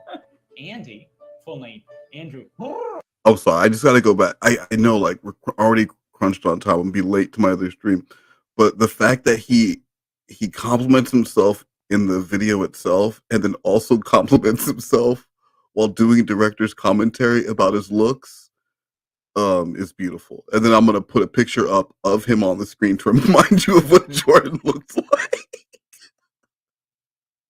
All right, hold on. We're gonna go back a little bit. A little corny. Please bear with me. Hello, everybody. Andy looked a little different than most other cats. I'm bald and actually good looking, haha. Hey, Like myself. hey, you're not the only handsome bald fellow around here, you know. Andy, full name Andrew Cat, had a best friend he loved greatly. It was a koala owned by a man named Shin. Hello, everybody. He also didn't look like your everyday koala. Shin looks like Italian gangster. Okay. So a little background there. So here's what happened. Excuse me. Everybody here? Cool. The idea for this one came from the fact, I'm going to embarrass myself here. The idea for this one came from the fact is, I knew from Sundays with Cod that there was someone named Shin's Koala. And I remember thinking, what a dumbass name that is. You know, he sounds and looks, I'd seen the video, you look like a big dude. I'm like, who the fuck is Shin? Is that his wife? Is he saying he's like her little teddy bear? Right. I didn't understand anything. And let me drop a little knowledge here. Yes. If there's one thing I have found, that every time I've assumed something is stupid in the Church of Cod, there's only one thing stupid in the entire Church of Cod, and that's Jorrun, Jesse, and Lorne. That's Lorne. That's it. So I thought, wow, with a dumb name, Shin's Koala. Later on, I actually watched the TCAP episode with Mike Shin in it, and I'm like, Shin. I had seen it, but I didn't realize Shin was handing her a koala. And after that, I'm like, oh, that's actually clever to call himself that. So I don't know if I ever apologized to him. Shin, I apologize. But so I had that in my mind, this character, like, let's make Shin's koala an actual koala. And since Lorne can't pronounce everything and has turned Burkett into cat, let's make it a cat and a koala go on an adventure. I pretty much... Pause. Let's make it a cat and a koala going on an adventure. Don't mention that they are animals for the whole rest of this thing, but... He put thought into making Shin a koala and Andrew a cat, and then it never comes up again or has anything to do with the characters being actual animals. But for whatever reason, he included it in an audio only story. Yes. Shin likes strawberries. Me too. Strawberries. Shin is a koala in real life. Bomb drop. I thought he was an Italian gentleman who lives not that far away from me. But I guess you thought. Rhoda, yes. Rhoda, absolutely. I definitely didn't know what your name was. A chewed Tootsie. I'm not sure if I even knew who Rhoda was, maybe, but a chewed Tootsie. And of course, so with me, everyone eventually gets a nickname from me. Everybody gets a nickname. I don't even try. It just comes to me. Or in some cases, it doesn't. With Rhoda, I call her, what's it? Chocolate Thunder, Chocolate Love. Rhoda, tell me what she actually looks like. Sounds very attractive. Definitely not chocolatey, though. Archvile. I didn't realize Shin's name was referenced to the Predator. Archvile, good. See, I'm not the only one who was fooled. Absolutely. Excuse me, Mike Shin. Tom. No, I don't think he was fooled, Jordan. I just don't think he cared. I don't think he put thought into it. And then he found out what it was, and he was like, oh, that's clever. It took me a minute when I first saw Shin's screen name before I got it. I mean, and I'd watch those episodes, but I didn't remember everything everyone brought and whatnot. Then as soon as I got, I was like, oh, that's funny. I never thought like that fucker fooled me. His wife isn't named, so he's not married to a little Asian woman, as I assumed. Amishin, who Chef did a great recipe, 2 recipes about. He was the Asian guy who made a lot of quote unquote cute noises when Chris confronts him. He did a lot of it was silly. But that's his friend. Okay, so let's go back into this. It also didn't look like your everyday koala. Shin looks like Italian gangster. I was under the impression that koalas only came from Australia. Oh, what the hey? I say Italy can have its own koalas too. Hooray! You heard it. I declare, koalas are no longer for Australia. If Italy wants koalas, I'm down with it. Oh my god. Andy and the koala cared about each other very much and said kind things to one another sometimes. You're a tougher guy than me, obviously. Dude, you're a better person than I. In time, Andy and the koala heard the good news about the Church of Cod from the wise-based shaman. In fact, they were very brave and decided to see the evil ogre, the Lorne Lynn, for themselves. I do call Shaman the gateway drug. He was the first person to tell me about Lorne. I never saw the original To Catch a Predator. I wasn't watching TV at that time. So I was reading GD I was porn. already a fan of Chris Chan. I was a Christorian. Found Base Shaman when I was searching. Base Shaman got me into Lornography, as so many other people did. And funny story about that. The first time I ever heard him read... You know, the only origin story I am so mad I didn't ask him about was why genies. I could have asked him at any point during those apology calls, like, hey, Seth, when did the whole genie thing start? Because you seem super into genies. And he would have told me. He would have told me when it started for him or when he first noticed it. And it would have answered so many questions, but I never got that out of him. And I don't think I'll have a chance again until we eventually move in together and start filming our exploits for whatever network picks up the show. The Lornography, I listened to a few chapters and I stopped because I'm like, boy, this guy's talented. He's a good actor, but he's trying way too hard to be funny with all these weird noises he's making.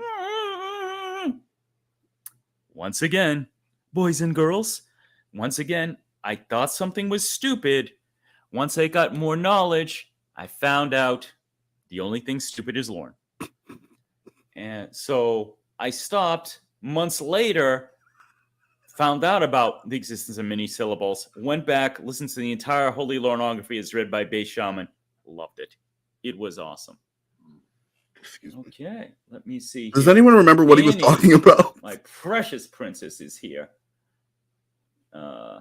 He's the one that crashed headfirst into the bar in the beach house. No. No, that's someone else. That's not Shin. Shin fell down a Yes, manhole. that's it. But that's different. Yeah, he was the stinky guy. I would guess. Yeah, so I mean, just in case anyone doesn't know, Shin did fall down a manhole, and then Shin was stolen, was literally kidnapped by a pony when he was about 17, 18 years old, when he was taking graduation. Well, I say graduation was 6th grade. So where he was from, that's graduation. And he was really early at just 17, but the horse tried to steal him, and they had to lasso the horse. It was traumatic for him. So he will not take oh shit, I need I'm gonna put up the Jorrun horse picture. Shin was getting one of those pictures taken when the pony ran off with them. They were just putting on Shin's little red boots. Possibly Filipino? I'm not sure. He was dark skinned, long hair. Yeah, let's talk about the race. Let me see. Archvile says, I can be dense about such things hiding in plain sight. Archvile, something else that connects us. My Cubana brother. Danny. For Shin? Danny, for you. I'm always ready. Definitely do Chris Chan. Danny, I would very, very much like... So one thing that's great, I feel Danny would be cool. But Danny, obviously you have experience with autism, and so I think you could really enlighten. You've already taught me some stuff that I didn't know.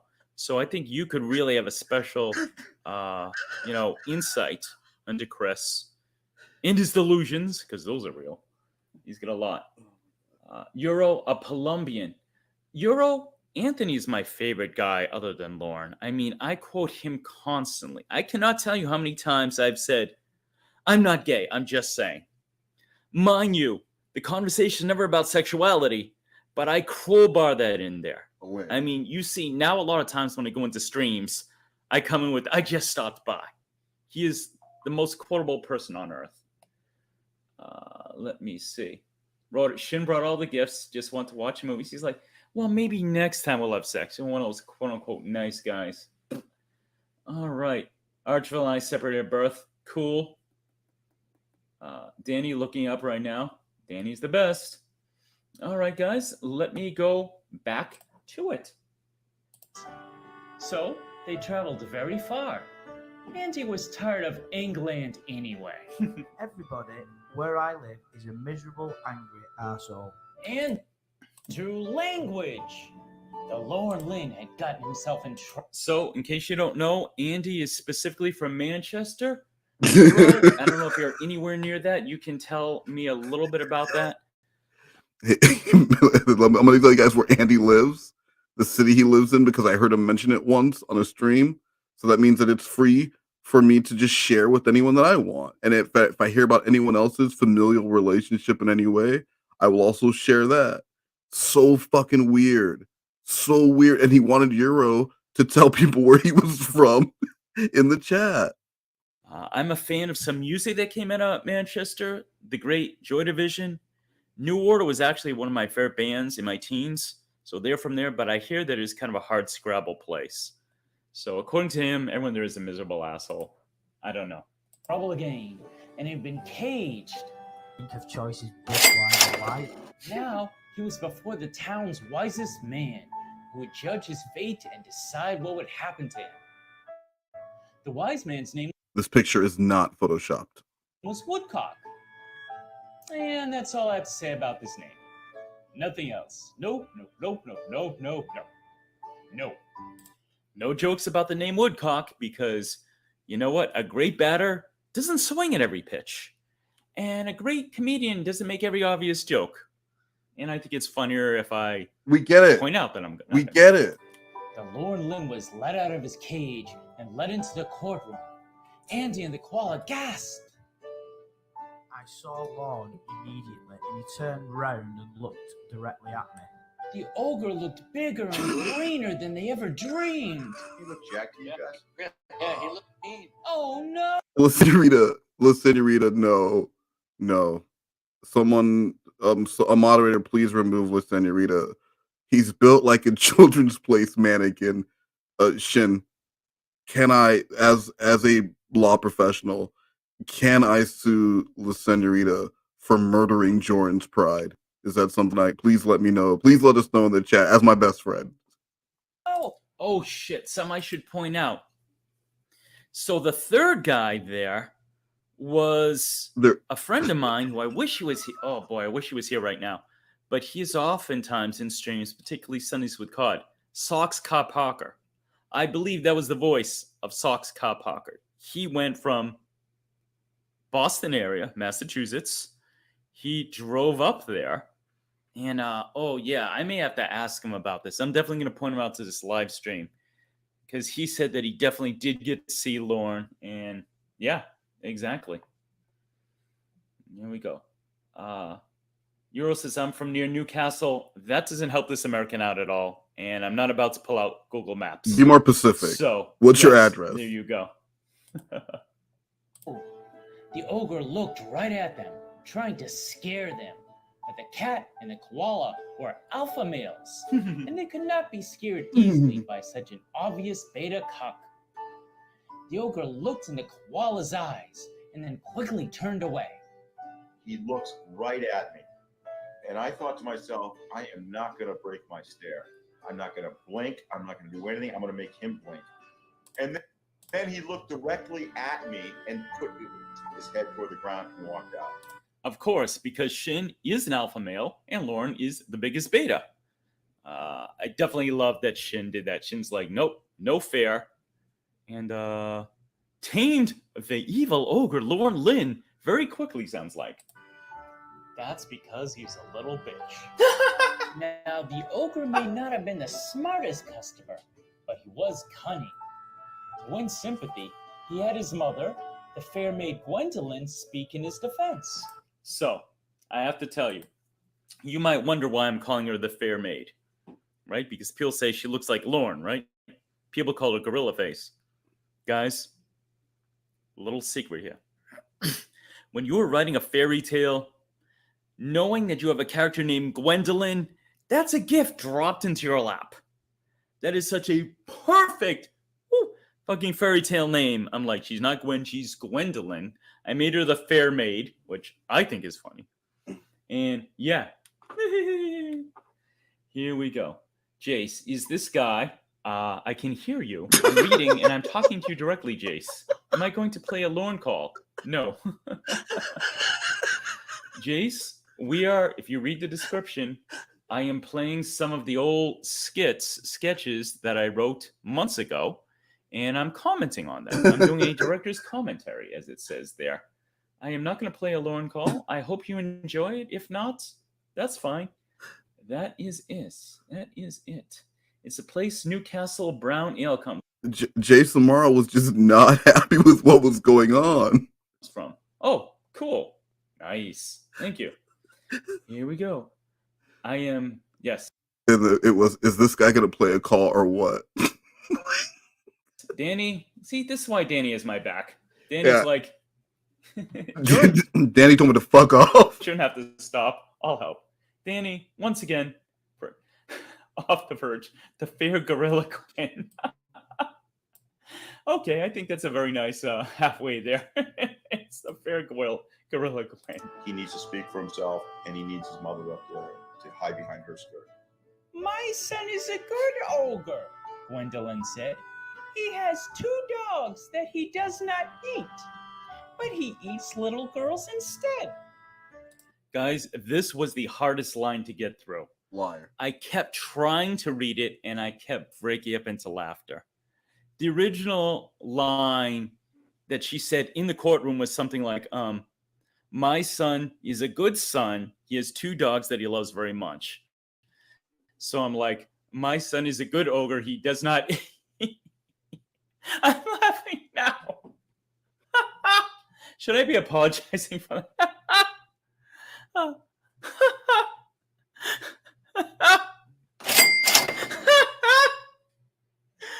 sorry.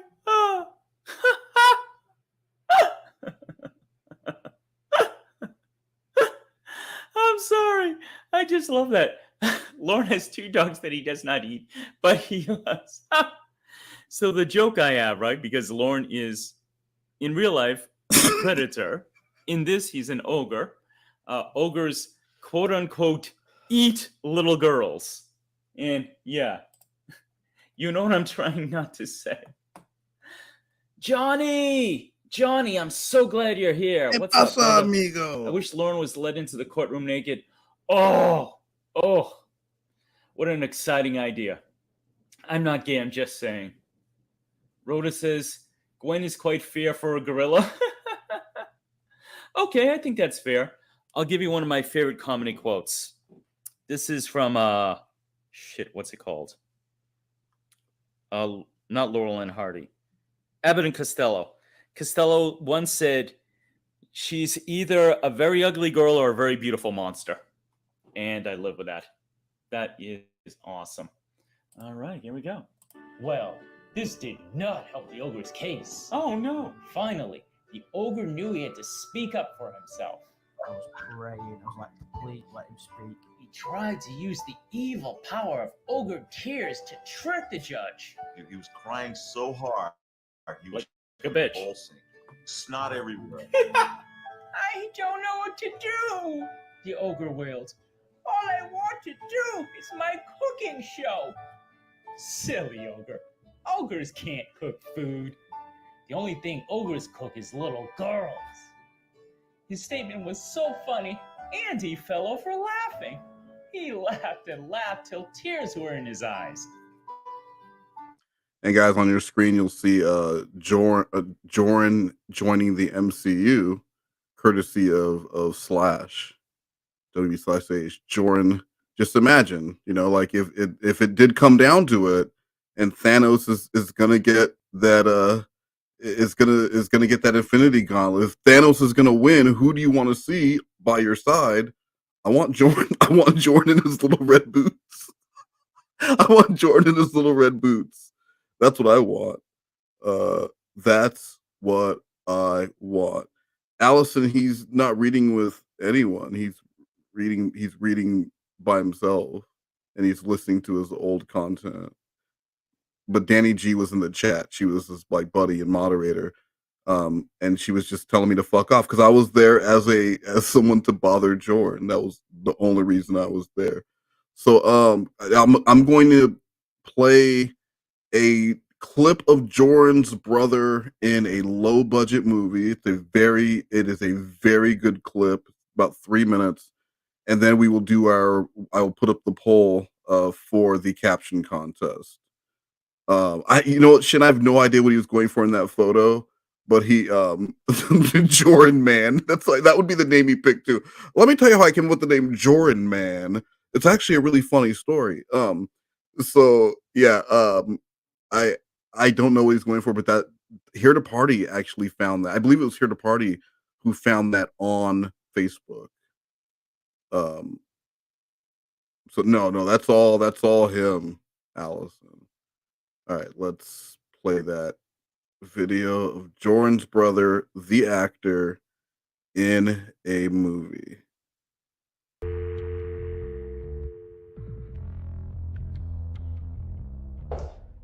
Cards.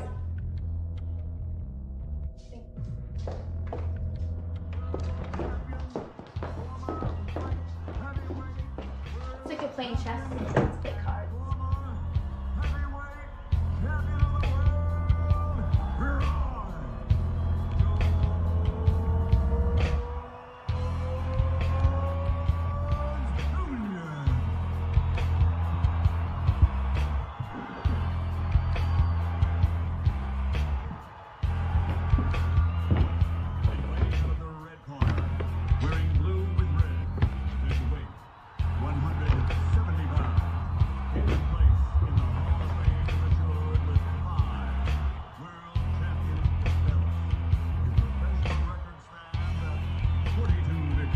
That's him, by the way.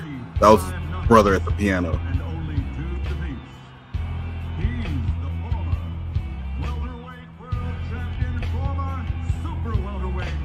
Uh-oh.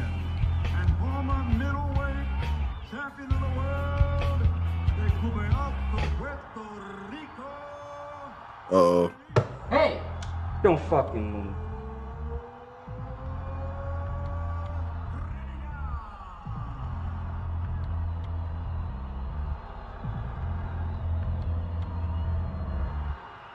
Go fish.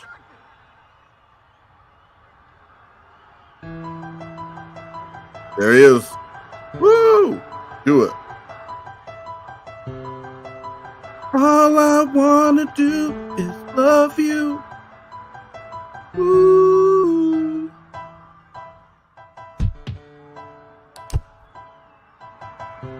How many of you are there? Fuck you. I'm not telling you shit. Oh. Now, let's try that again. 5.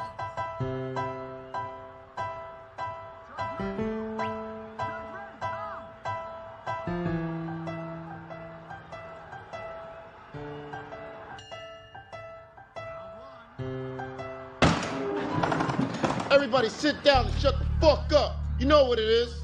Bitch! Didn't I say sit the fuck down?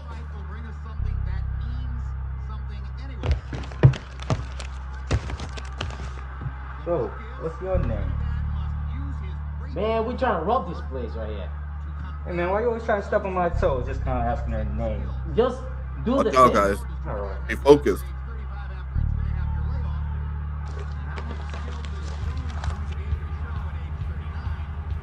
Oh no, don't do it.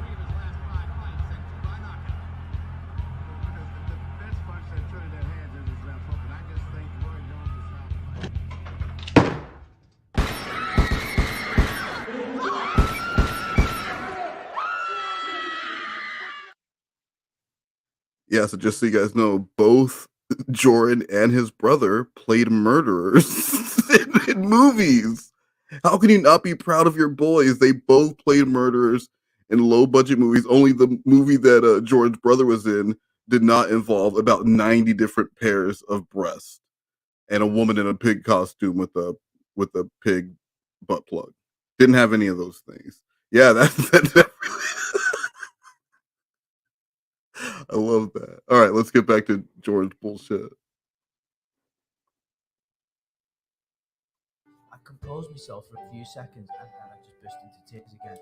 So the story, as it's been explained to me by Andy in one of the shows he did when he came back, when he did a recap, is when Lauren made that ludicrous statement that he just wanted to do his cooking show, Andy laughed so hard he was crying and had trouble breathing. He actually says, I believe I'm going to get this correct. He actually said, because Andy's kind of a spiritual guy, he had to do meditating. Like he had to kind of clear his mind to stop from laughing. But I believe he was all the way forward in his chair. He might have fallen out of his chair. Oh, man, I wish I was there. I passionately wish I was there to see Andy lose it in such an awesome way. So that's so weird. All right, guys. So I have four finalists for the caption contest, and they are: I weren't peeping, I were A. Creating this weird dichotomy where being a voyeur and beloved are the same thing. I were B. I were practicing my new improv character, the Portuguese peeper. I were C. Looking for my canine teeth to increase my alpha level. Or I were D. Practicing my Dan Allen impression so you could see my hand movements. You have 90 seconds to vote once I put this on screen. So the poll is up now. Please vote A, B, C, or D.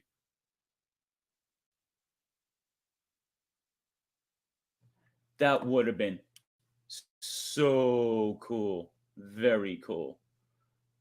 Lauren really looks like a green blobkin in this pic. Absolutely, man. Absolutely. Scarlett says Lauren's the kind of ogre who falls behind on his swap payments.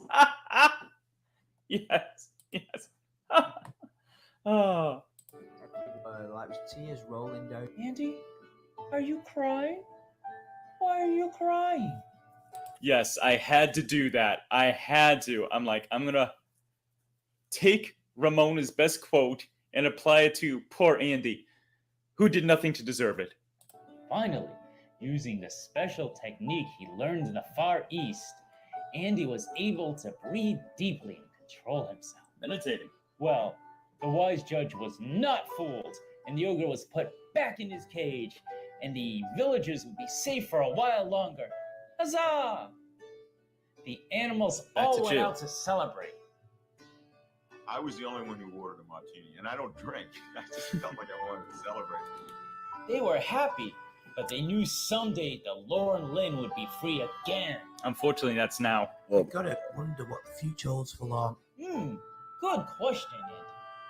What would an ogre do to keep... So let me just rewind this. Listen to what Andy says.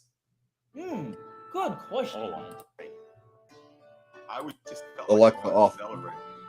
They were happy, but they knew someday the Lauren Lynn would be free again. We gotta wonder what the future holds for Lauren. That was perfect. Listen to his delivery. Now, the funny thing is, right, it sounds mystical, like it's like Lord of the Rings. He's like, we have to wonder what the future holds for Lauren. When he's, first of all, it's fun how he phrased that, but that voice, he immediately clears his voice after he does this. He just had a regular frog in the throat. But between his accent, the way he's phrased that, and the frog in his throat, it just sounds mystical, right? Like he's got a hood on. He's like some old wise seer dude. Good question, Andy. What would an ogre do to keep himself out of trouble? Nothing. Go hunting. I do not think that's a good idea, Andrew. He already hunts something. Children. Anywho, that's the story of Andy Burkett and Shin's koala. Later, they became friends with Tiffany Lockhart. She intimidates me too much. Really? I've always found that Tiffany has my back. She does. And I mean that. Seriously. Once again, I'm making fun of Tiffany's talking. That's the end of today's story, children. All I can say is, God bless you, Andrew Burkett and Shin's koala. Real name, Michael Shin's koala. Join me next time when I teach you about another member of the Church of Cod. As they say in the language of the ogres, meh, meh, meh, meh, meh, meh, meh. Bye, sweethearts. So yeah, by the second one, I decided, you know what? I'm going to pretend that mini syllables is the secret language of ogres. So that's my thing. And I had so much fun doing this. I have to tell you guys, it's a fun series. I would like to go back to it if people are interested. I need to think of a plot. That's the hard part. Yes. Let me see. All right, where am I at here? TCAP says, I'm doing Lawrence cooking show now. I'm going to blow my channel up. Haha. Yeah, if you guys don't know Chef, I'm sure you probably do. That's where Chef got the idea for his entire channel. He's like, Lawrence that's cooking. Really? I will cook the same things. I'll do them properly, and they'll be edible, and the show will be funny. And it is. Off the verge. Imagine being laughed at in court while giving your sob story. Yeah, that I would be very humiliated. I made a man who came all the way across the fucking Atlantic Ocean laugh so hard he fell out of his chair crying when I'm trying to get somebody's pity. Oh. Scarlett, I would have been charged with contempt of court. There's no way. Well, you ain't kidding. And you ain't shitting either, Scarlett. Me too. Let me see. Jack, this story Jorrun did using parts of Lawrence call and chats parody. You should watch the videos on his channel. They're pretty funny, especially through. Thank you. Oh, mwah. Kisses to my sweet Rhoda.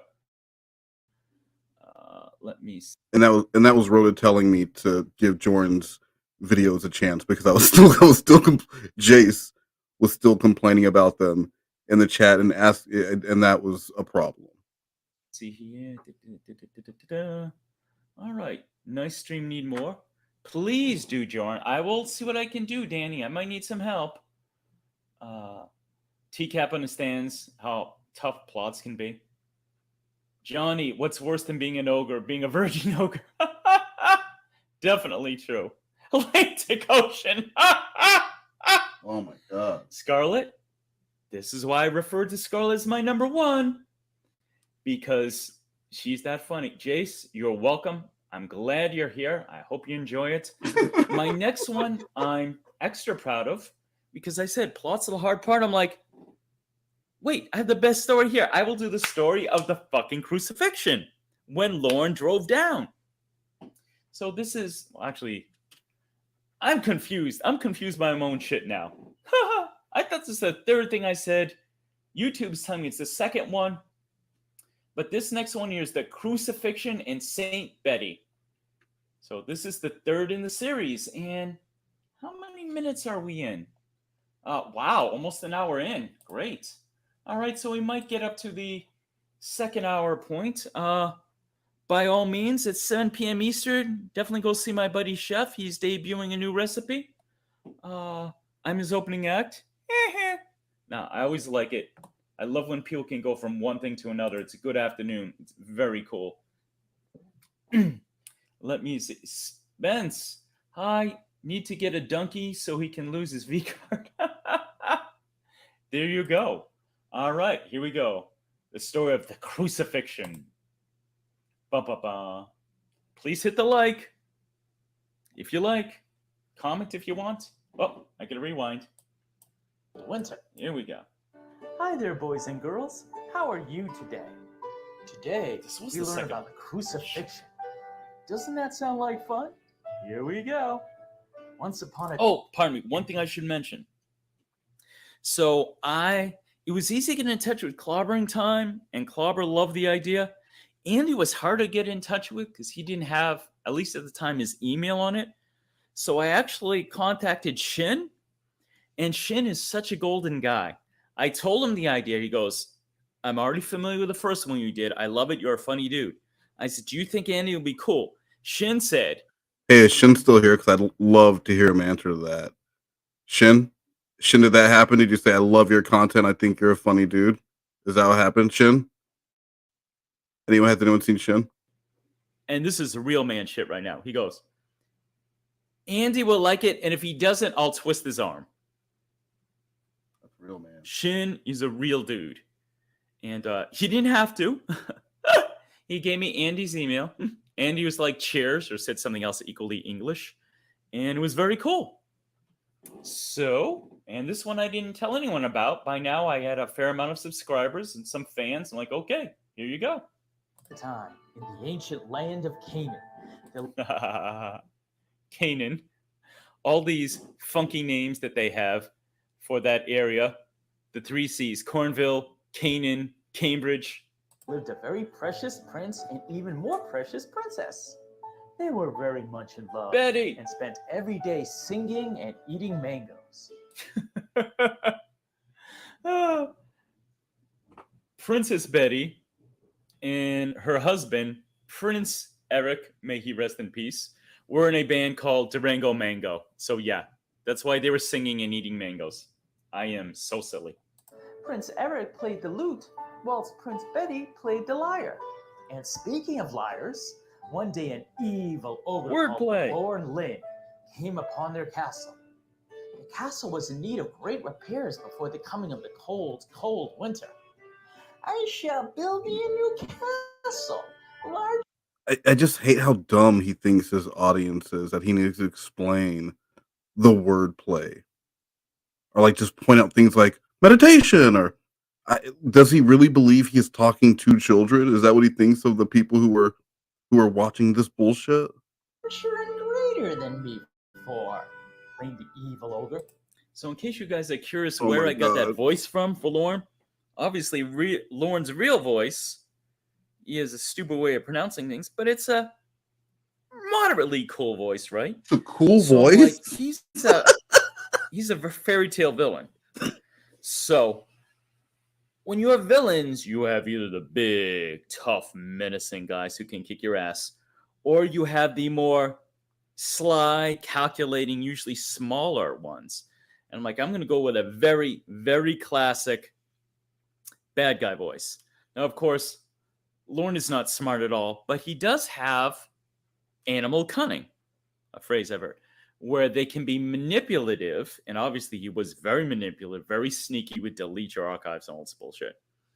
So I decided, all right, I'm going to make him sound sneaky and cunning, but still stupid. So I decided to make him talk like this. Yeah. Ah, absolutely. Shin is the realist. Absolutely. The jury saw his literal asshole. All right, here we go. Oh my god, this Sarlacc pit from the original. I mentioned Lord of the Rings now in the conversation. It's all good. Scott says, Andrew comments on one of my videos yesterday. May feel good about us. Very, very cool. Here we go. I shall do it, but it shall cost thee 30,000 gold coins. The prince and princess were trusting sorts with good hearts, so they believed the ogre despite his stupid, hideous, misshapen face. I love getting mad at Lorne. It never gets old. It never gets old. They emptied the castle's treasury to pay the ogre his required funds. But the day after they gave him all their monies, the ogre bought the fastest horse he could find and left the kingdom. So obviously, Lorne bought a white truck with gray stripe on the bottom. So yeah, I'm taking very real events and making them sound more fantastical, magical elements. So yeah, Lorne promised to rebuild a house, in case you don't know. he is now at the point where he is explaining what Lorne did and how he used these.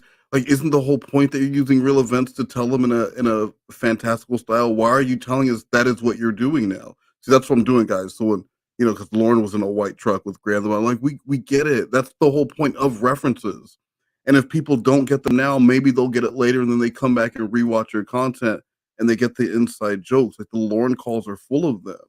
And as you like get to know things and you learn all these things, like he had no fucking clue.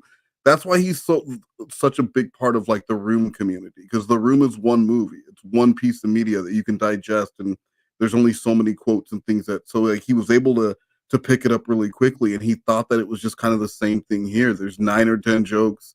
You just tell them over and over again, and then you flirt with women. Stole $30,000. What? And fled. Where? You're about to find out. Oh no! The ogre rode and rode till he came to the village of Nash. However, Nashville. Again, I'm very silly. before he even got there, he spent all of his ill-gotten gains on magic beans. I meant magic beans. He can't stop drinking the Bud Light now, can he? Oh, my children. I have no idea why I thought of beer when talking about the ogre. Do Why you? indeed? The ogre found a cave to live in. There was a problem. He was hungry. And when an ogre... Now, if you heard my live stream last week with the lovely Miss Kennedy, she went to the area he went to right before it was condemned and tore down. Very cave-like. That was a lie. She was lying. Allegedly, wherever Lorne lived is like a nice place now. Like, it's a very nice place. It was not condemned and tore down for mold or whatever the fuck she said. She also said it was in Memphis. So, no, Kennedy likes to lie. Very cave-like. So I was accidentally correct about that. Off the Verge. You put more thought into Lorne's pronunciation than he ever. Well, Off the Verge, you're a smart guy. Very smart. Danny says, yeah, a lot of live streams are being pulled down. I'm getting paranoid. Everyone's getting pulled down but me. You're fine. No one was worried about you. I mean, it helps that I'm not playing the calls. Maybe. I don't want to give myself too much credit. I really don't. No, it helps that no one knew who you were. No one knew. That's what helped. No one cared. You were not a target at any point of anything other than Jay Samaro and a bunch of asshole trolls. Vince Nicotra, Cornville Mafia. That's it. I want to. Because I'm not exactly a genius. Oh. But absolutely, Danny, someone is shitting on us. Probably a member of the Cornville Mafia. Go back to he's hungry. What he wants to eat is little girls. Or do something to little girls. Something just as bad, maybe worse, depending on your opinion, I guess. Really bad. Really. Yeah, what's worse, wanting to eat a little girl or do what Lorne wants to do with little girls? I will leave that question to the philosophers. They're both really bad. Anywho, the ogre found out about a little girl who lived in the next realm over from Nash Village. He sent her a letter, and she sent one back with a painting of herself. The ogre could not believe his luck. She was so beautiful, with hair of gold and eyes blue as the sea. Truly, she was a little Aryan princess. That is definitely my type of humor. A little Aryan princess. Oh. Looked good enough to eat. Ew. Ugh. Oh, I'm sorry, children. I'll try to stay professional about this. That is a very, very real reaction I have whenever I think of what Lorne and other predators want to do. That is a visceral reaction, I believe the word is. After a month of sending letters back and forth, the ogre decided to meet her when her parents were out of town. Oh no! She told him to meet her in a secluded glade, just south of the King's Bowling Green. Bowling Green, the ogre Kentucky. bestrode his mighty charger and rode for hours to get to his lovely princess. In the midst of a glade, there she was, just as pretty as a picture. She had dark hair, hazel eyes, and looked absolutely nothing like her portraits whatsoever. and the ogre didn't notice, even though she didn't wear any of the clothing she promised, and her personality was as different as it could possibly be. Hey, ogre, are you saying all human beings look alike, you racist? That's the wrong word. I believe the right word is speciesist. That's one of my favorite jokes there. Is it? Calling Lauren a racist, very cathartic. We found out later, he is absolutely a racist. But I love the idea that Lauren was so stupid, horny, whatever, that he met someone who looked absolutely nothing like all the pictures and didn't think to himself, I must be in the wrong place. Oh, nope. Someone invited me in. I'm going to go in. So stupid. Now, the part of this that was not challenging but unusual is, so obviously she's a princess and he wants to eat her. So I have to make her sound desirable. But I'm talking about an imaginary 13-year-old. And the thought of that being seen as desirable is fucking disgusting. So as an actor, I have to make her sound like, oh, she's as beautiful as a picture. And just a reminder, Jorrun did admit to talking to high school girls and pleasuring himself while looking at pictures of children online. Admitted to it. So all this bullshit where he always talks about how disgusting it is and everything else it's all projection. We've got 40 minutes to go. 40 minutes to go, but I do want to announce the winner. So we actually had a tie. So they're getting two $25 gift cards, one each to Here to Party and 87 Problems. No, I weren't peeping in your window. I were practicing my new improv character, the Portuguese peeper. That's Here to Party. And no, I weren't peeping in your window. I were looking for my canine teeth to increase my alpha level. 87 Problems. So guys, please email me Westmost. That's MOAST @gmail.com so I can get that sent over to you, that gift card. So let's keep going with this bullshit bad idea of a stream. But then you think of what he wanted to do, and it's like, oh, my stomach turns. Ugh. TCAP says, don't play the calls. Don't use topless fat guy. I can honestly say I've never thought of doing that and didn't want to. And so what that's referring to is at the time when streams were getting taken down, like Heisenberg's stream got taken down, Clobber stream had gotten taken down a couple times. And one common thing they'd shared was there was a picture of Lauren where he's topless that they'd each used as the thumbnail.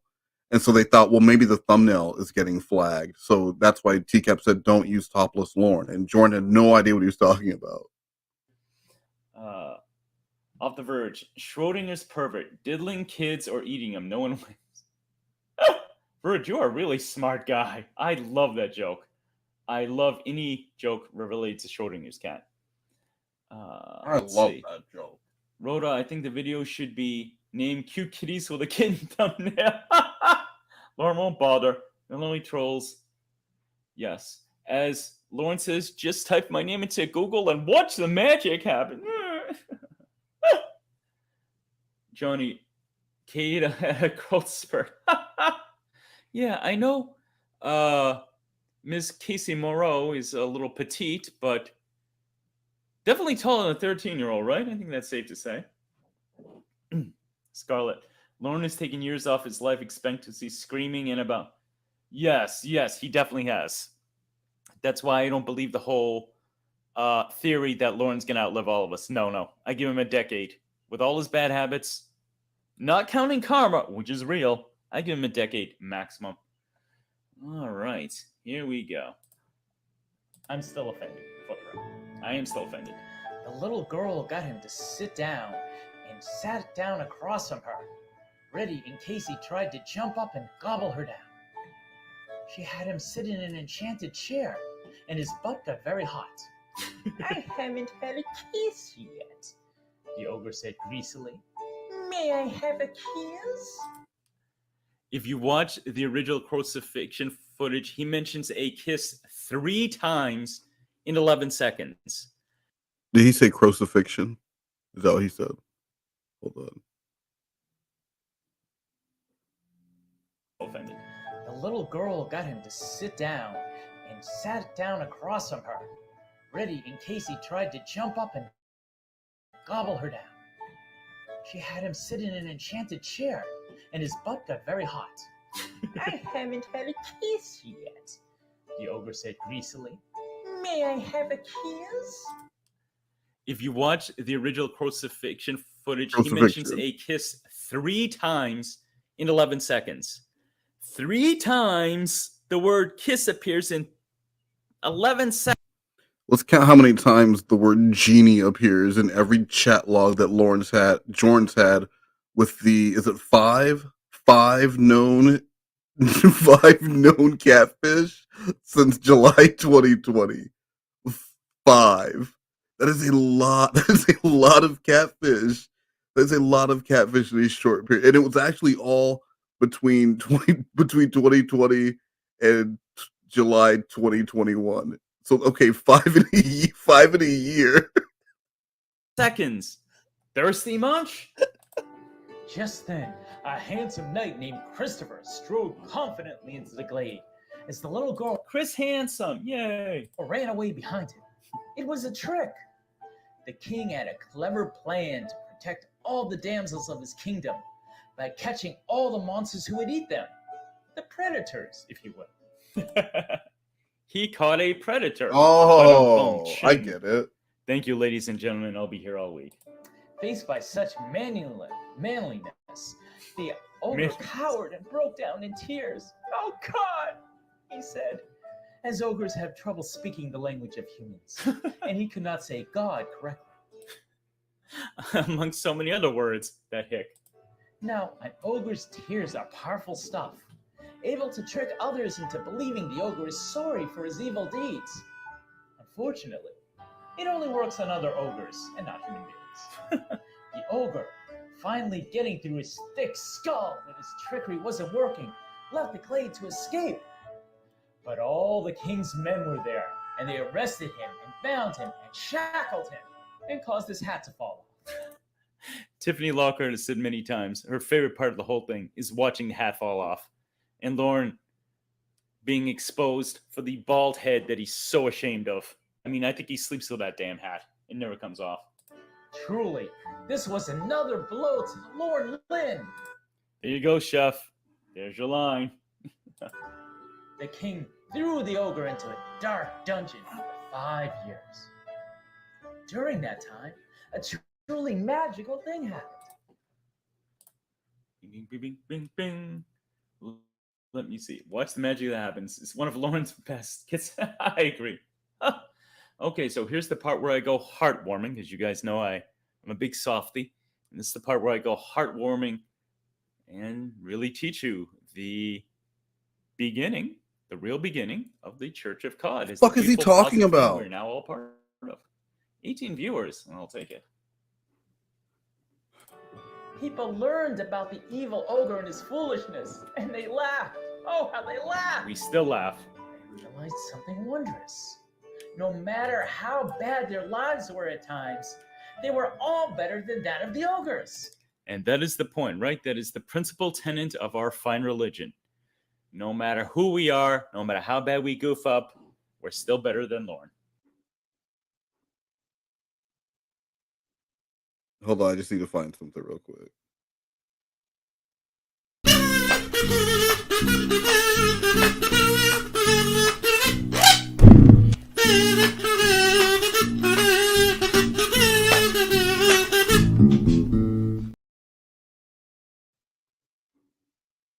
Lynn.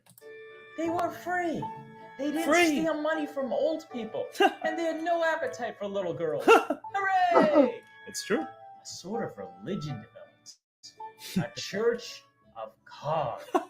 Soon, more and more people were spreading the good news about not being the Lord Lynn, with the greatest of all the prophets being a based shaman.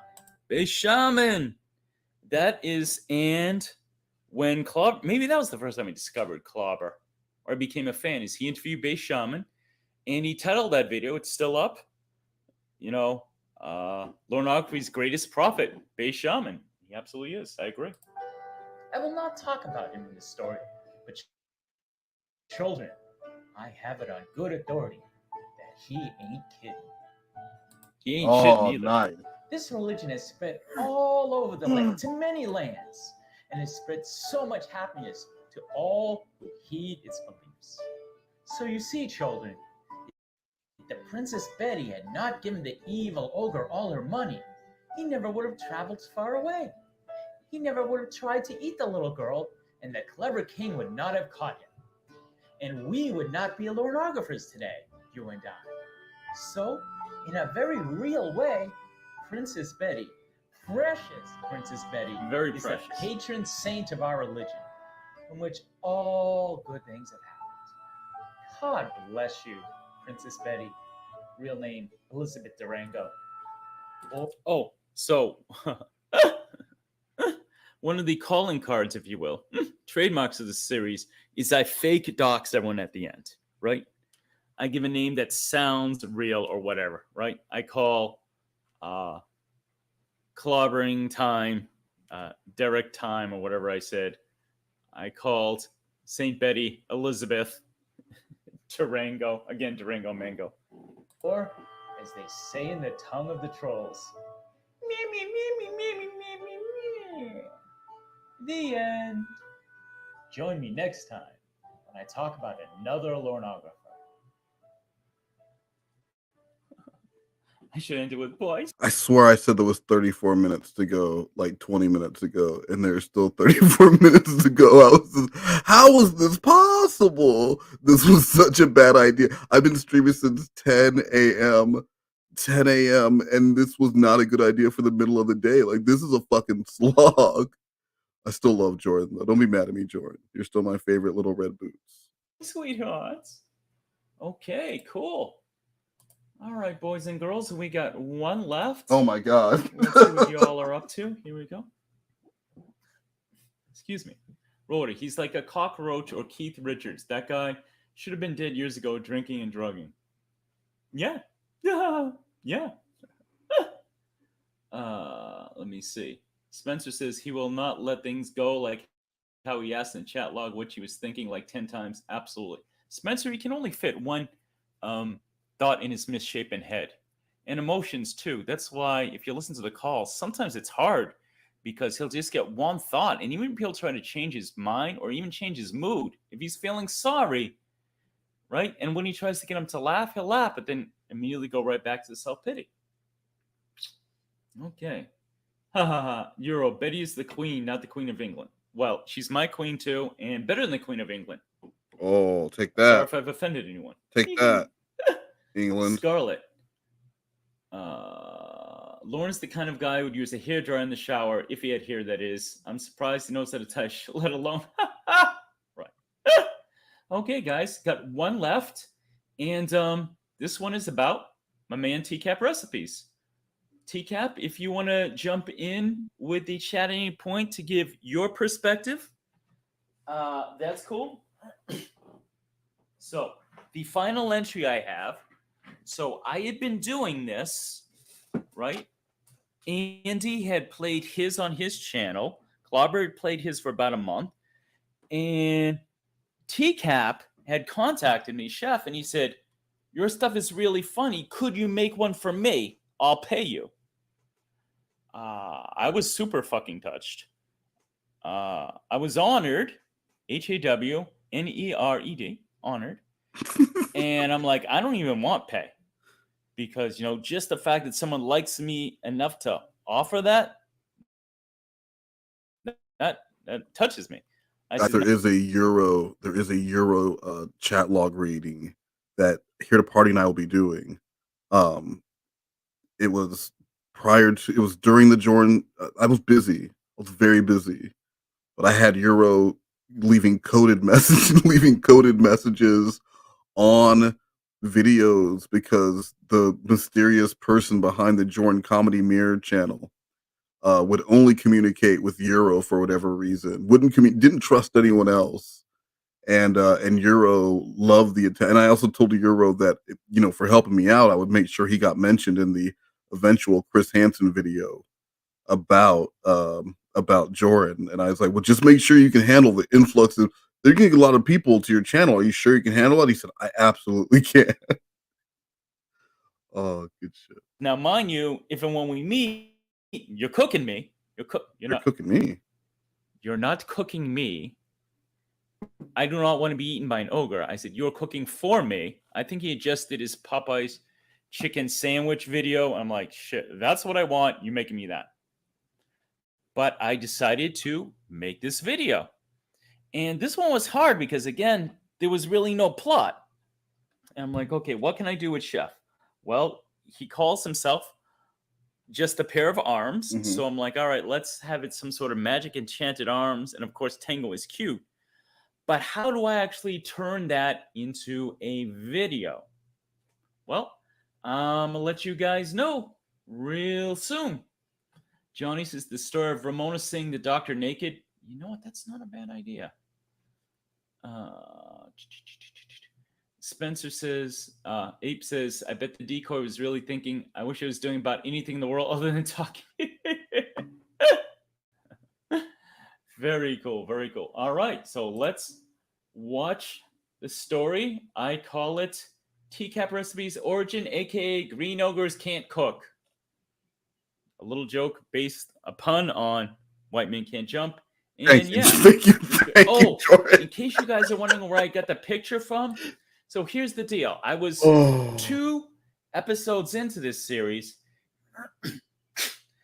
and I'm like, man, you know what? I really want to add a picture. Oh, if only I could turn Lorne so he's green, right? Because green is a very traditional ogre color. And somebody, it might have been an Ember stream at the time, somebody jumped in and says, there are pictures of Lorne green. I'm like, what? What? Did you just tell me that? I'm about to have an orgasm. They're like, it's in the dump. There's some video where Lorne had some sort of effect on him, and he's green. I contacted Ember. Ember, I says, I saw the video. I think I was already subscribed to the dump. So I saw the video. I'm like, is there any way you could get me a picture? She immediately came back and gave me that. So Ember is awesome. And this is awesome. I mean, look how much he doesn't look human. The teeth are green. The skin is green. It is awesome. There we go. There we go. Here we go. So here we are.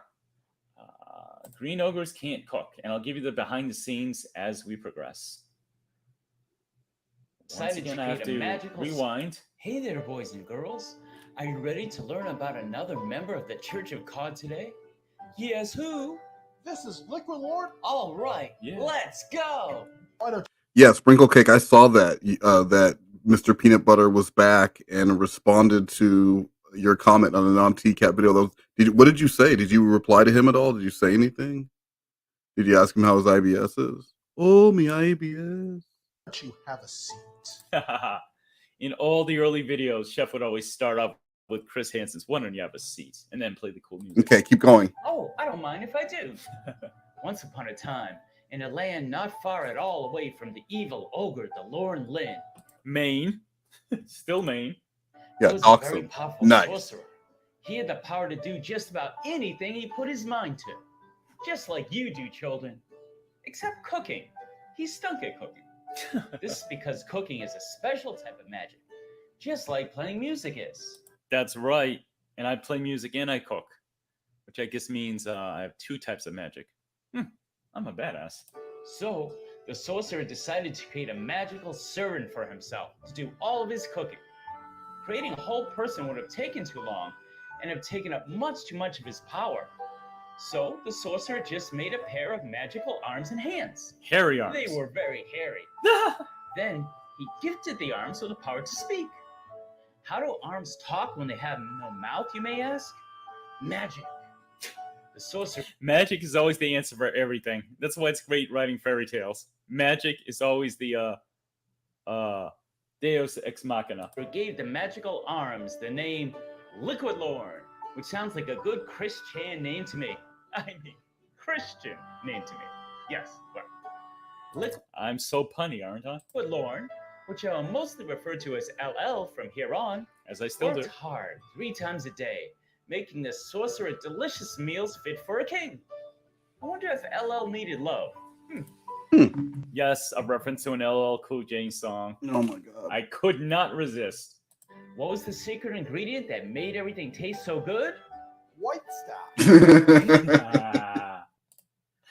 Had to put that pure mother effing magic. Scarlet, are there too many hairs to count? I think that's safe to say. Okay. Let me see. Have I missed anything else? I don't know. The Bowling Green Goblin. Oh, that's awesome. I love it. Here we go. The cruel sorcerer was not appreciative, however, and kept LL in a cage all the time he was not cooking. Even Floating Arms wants to be free, children, and Liquid Lauren was very sad, living in a life of servitude. Now, the sorcerer had an adorable little doggie that he called Tango. Tango was a sweet dog, so cute and playful, and nothing like the bug-eyed demon dogs that most chihuahuas are. No. So we've got Jordan in front or next to Jordan involved with the OJ Simpson run from justice. I don't know what part Jordan played in this. I mean, Jordan, he might have handed off the weapon to Jordan, and Jordan was just so fast, like lightning, that they never even saw Jordan come out onto the freeway on his horse with his little red boots. Sir, unbeknownst to the sorcerer, Tango and LL were friends, as LL would always sneak treats to Tango and give her scritch scratches and belly rubs. Aww. While all of this was happening, the evil ogre, the Lauren Lynn, had escaped the king's dungeon. To Incarceration Island. Oh no! He was back in his homeland, and he was hungry. He hadn't eaten a little girl in forever, and he couldn't wait to get his green hands on one. The word eaten is in quotation marks right there. I figured I'd tell you that. Not really. So, the ogre devised a plan. So, a little background here. Oh my god. Euro says 6 likes, 2 dislikes. Get them up or start crimes. Euro, you got my back. Oh my god, Euro, you have my very back. much. You have my back. Guys, the likes on the stream are shitty. So first, let's do this. Hey Wes, so I'm just hanging out. I'm sick in bed and all that jazz. So yeah. And a hoodle with a side of soup. And a hoodle, and a hoodle, and a hoodle with a side of soup. Chit chat, chitty chitty bang bang, chit chat, chitty bang bang. And a hoodle with a side of soup. Chit chat, chitty chitty bang bang, chit chat, chitty bang bang.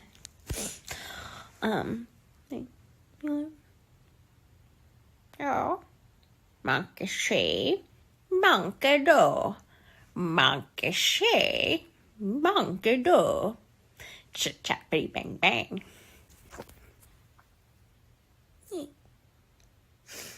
I'm sick. Yeah, and sad news, guys. Sad news. She did end things with me yesterday when I asked her for proof of a claim that she had been making.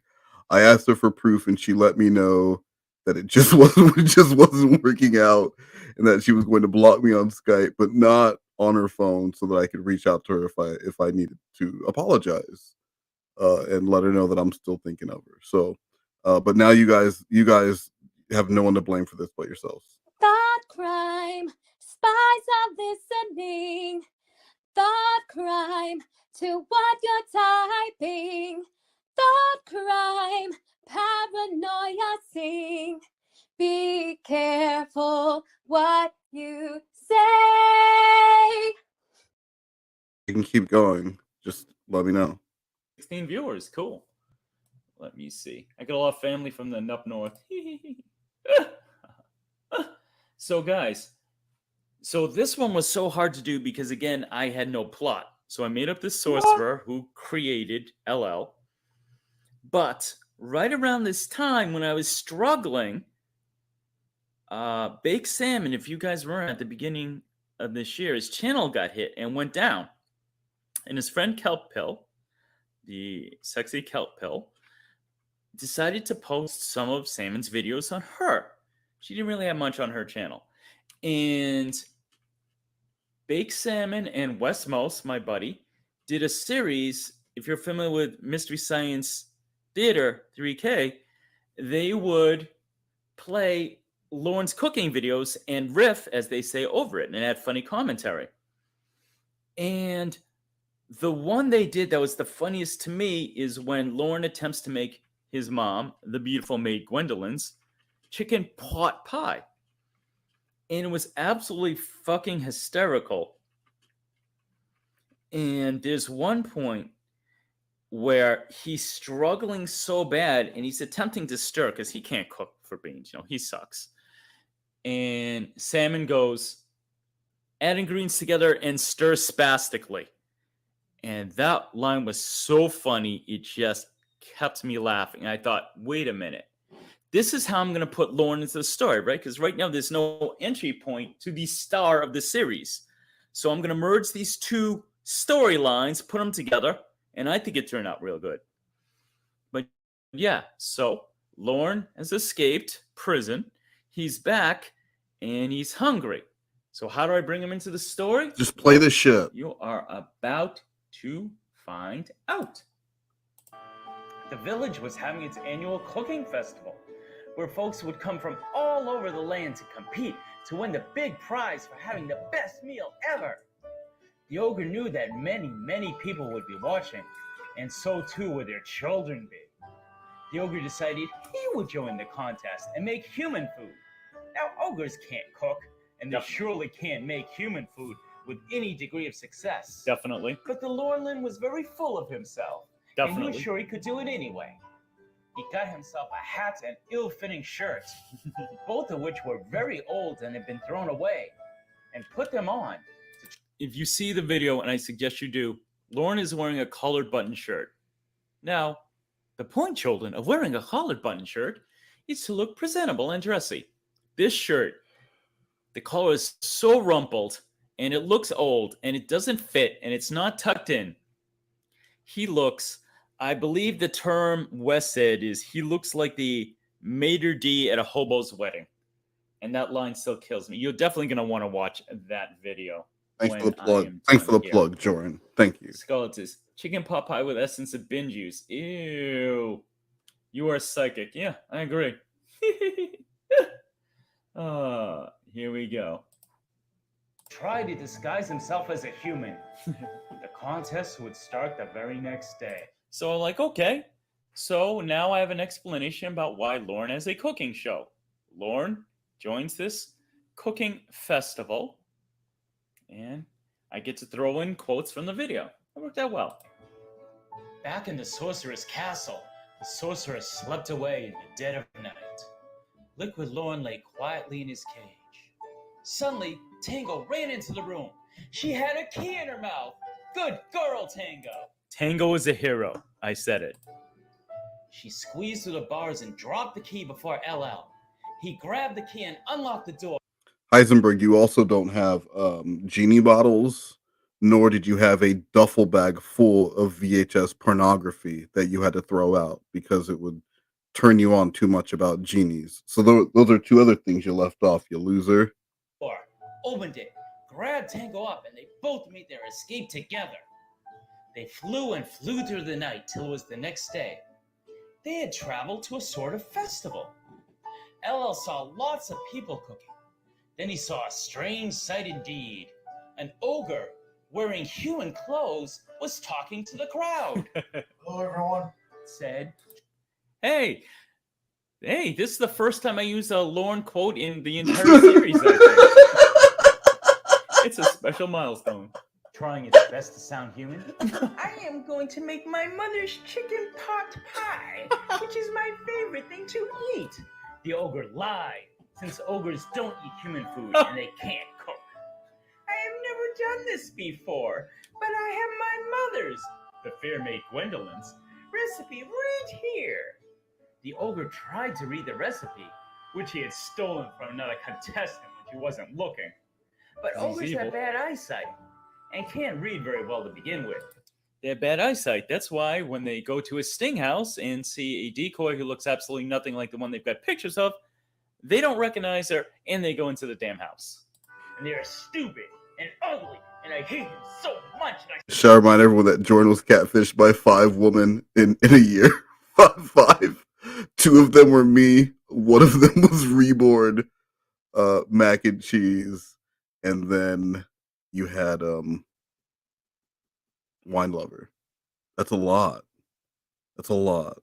I swear to God, There's my trademark. I get very mad at Lauren and blow my top mid-video. Although the kingdom had fresh, crisp vegetables of all kind, the ogre used veggies from a can. Salt. Oh, I wish Roy was here. That was Roy Mirasan.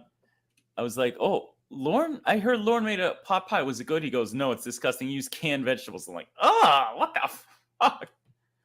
I mean, you can't always get fresh, but man, you know what? You have a lot less health than frozen vegetables, and it's better for you. So, yeah. Then he's this nasty ball cap. Ugh, yes. Scarlett, in Lauren's cooking videos, he always ruins the aesthetic of the outfit by wearing his Yes, he does. But in the original video, he keeps saying, I've never done this before. I'm like, wow, really being a professional there, Lauren. Yeah. No, I mean, if I did a cooking show and I know TCAP Recipe does this, you fucking rehearse first. You make sure there are no snags, and then you film the second one. Or whatever, you do a little something. You don't just go into the first time, and it's not an experiment. Although I understand he loves to experiment. TCAP, their cap has been in dozens. Oh, I didn't realize that. Really?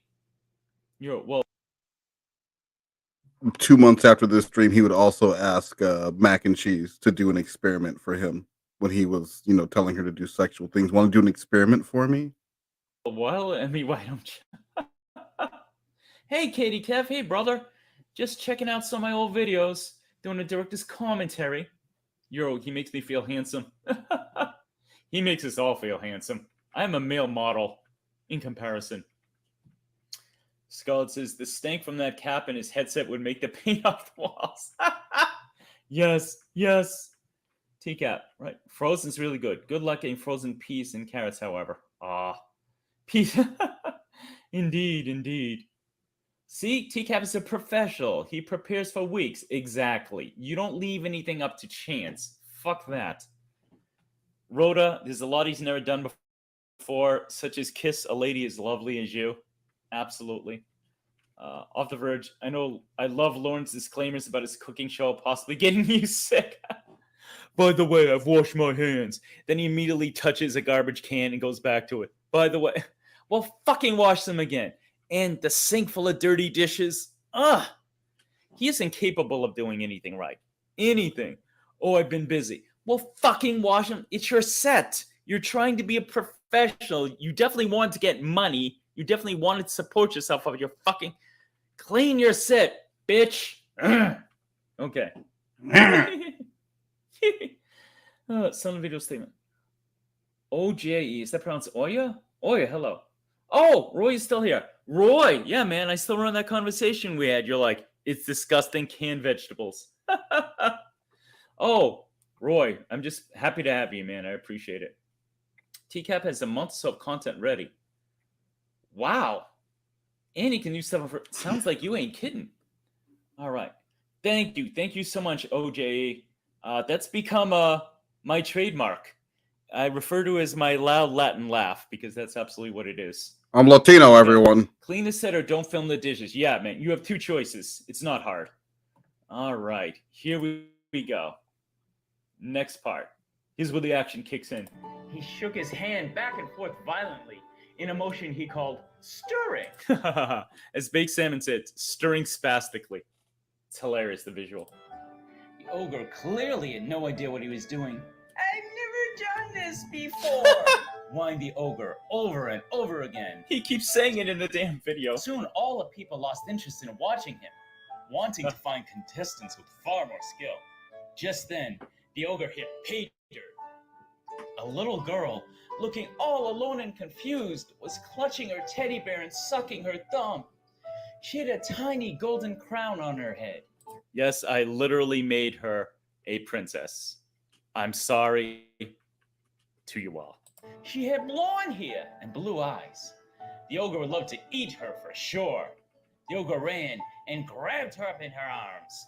He would eat well tonight. Ho, ho, ho. Yep, I literally made her as little as possible, sucking on her thumb. If that makes any of you cringe, that means you're a good person. Absolutely. Excuse me for a moment, children.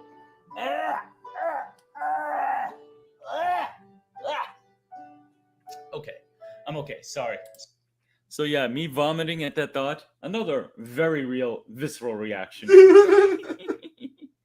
Let's see what's going on here. Scarlett, you're a very professional films video. Is this the first time I've done this? Yes, absolutely. Here we go. The epic meeting when two worlds collide. Sorry about that. Sorry. The Lorne Lynn was so excited to have a precious princess of his own that he wasn't looking where he was running and ran right into LL and Tango. Get out of my way, freak! Yelled the ogre, who should know a freak when he sees one. Boom. Which is every time he looks in a mirror. Well, LL might just be a pair Look of at your arms, screen, everyone. He had a strong sense of morality. He was not going to let an ogre hurt a defenseless child. Chef will not put up with that shit. Chef, let him know you're not going to put up with that shit. LL balled his hands into fists and punched that ogre right in the snoot. The ogre dropped the child and she ran away. Hooray! LL hit the ogre again. To another blow to lore. And again. To another blow to lore. Tango bit the ogre on his warty ankle. Finish him! Finish him. What is that from Mortal Kombat? Oh. So if you're familiar with TCAP recipes, one of the last lines. How do you laugh at the clip when you're not even sure of what it's from? What is that from? What is that from, the thing that I added to my video that I just laughed at? What is that from? Why did I laugh? Someone tell me. Lines always is another blow to Lorne when Lorne gets arrested. And it always makes me laugh, so I put it in. The Lorne Lynn ran away crying. And this time, his tears were for real. Are you crying, Lorne Lynn? Why are you crying? I had to put the Ramona line in. Oh, it's so much fun. The townspeople saw what happened, and they cheered for Liquid Lorne. Hooray. LL was happy he was able to do such a noble deed that he decided to fix another wrong right away. He floated over to the ogre's table and read the recipe. He then made a pot pie. Fixed a little bit different way. It was delicious. He won the contest. So, to let you guys know, yeah, TCAP did the chicken pot pie on his channel. Some of you may not know, I actually made that very same recipe based on LL's video, and it came out delicious. I'm here to tell you, I really did. Oh, Brother Kev, you also made the pot pie. There you go. A second opinion. It was really good. Cool. It was really good. Euro's got wine coming from Amazon? Really? They do that? Enjoy, man. That's pretty fucking cool. OJ, oh hey, mac and cheese already. Nice. All right. Euro doing a little promotion.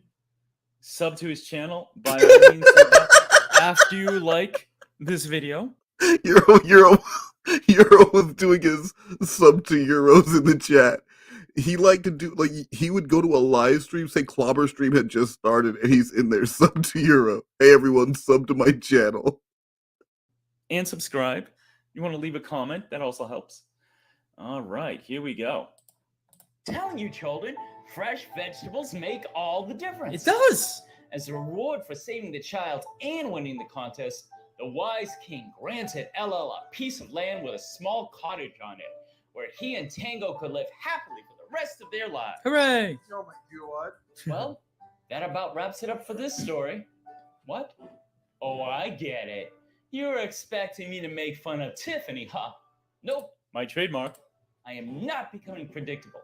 No one is saying that S word that she says in 1,000 TCAP. trademarks. No None of them one. good. No, because Debbie doesn't sound like that. No, Debbie sounds exactly like that. The end. Join me next time when I teach you about another member of the Church of Cod. Bye, sweethearts.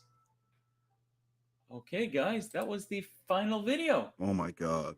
That's the whole series. There's still 10 minutes. I would like to ask you guys a question. So I did those 4. Would you guys like another installment? Bring this series back. It's been a while since I've done it. I mean, I've done a lot of stuff. Wow, this is February. So almost 4 months since I've done it.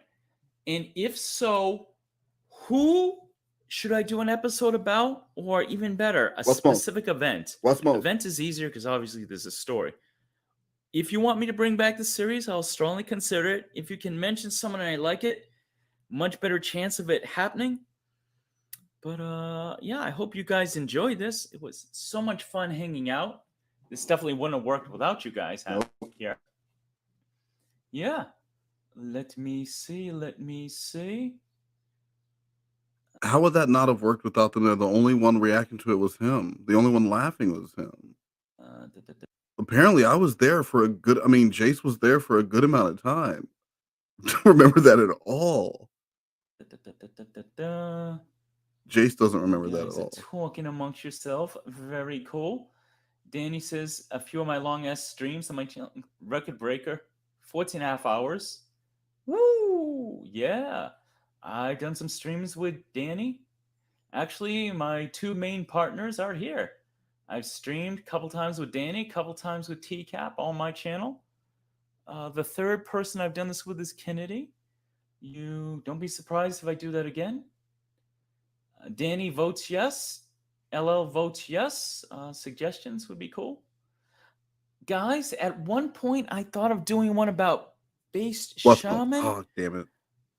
I didn't do that for a couple of reasons. He is he's definitely supportive of Betty and he's supportive of Clubber, but he's kind of not in the community.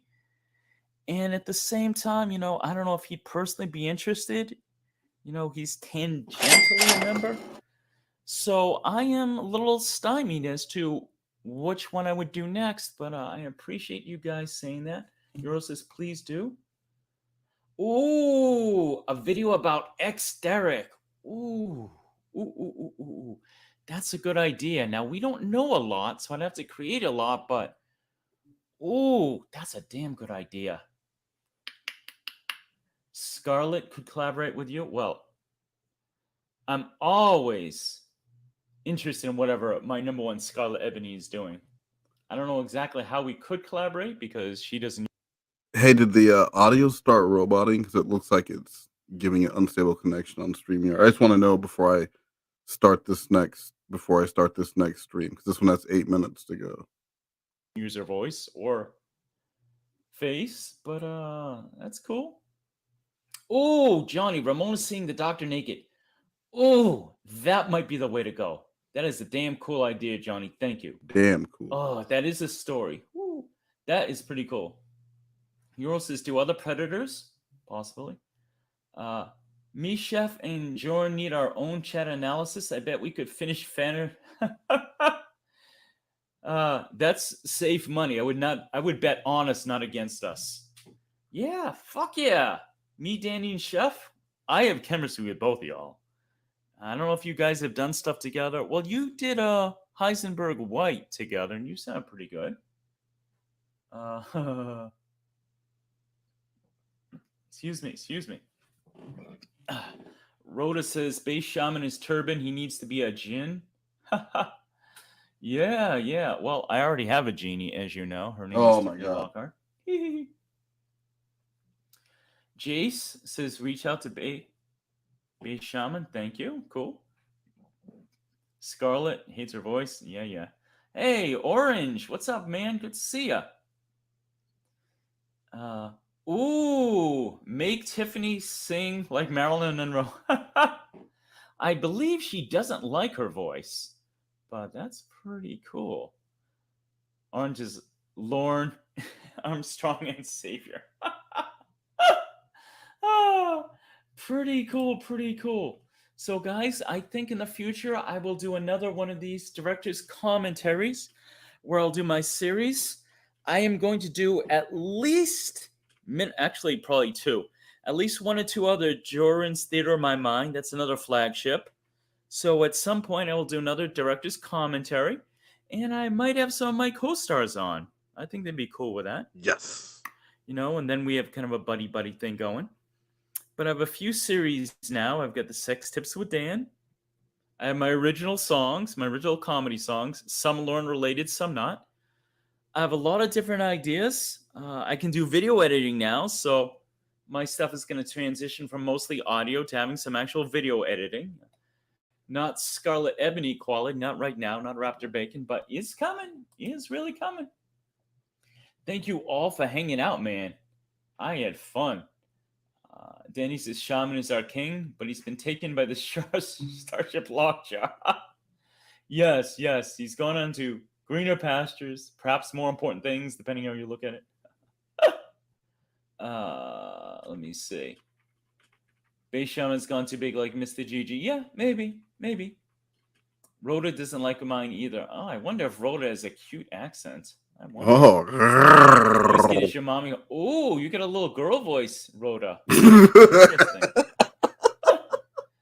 We need a filthy harlot Michelle Simpson to make it.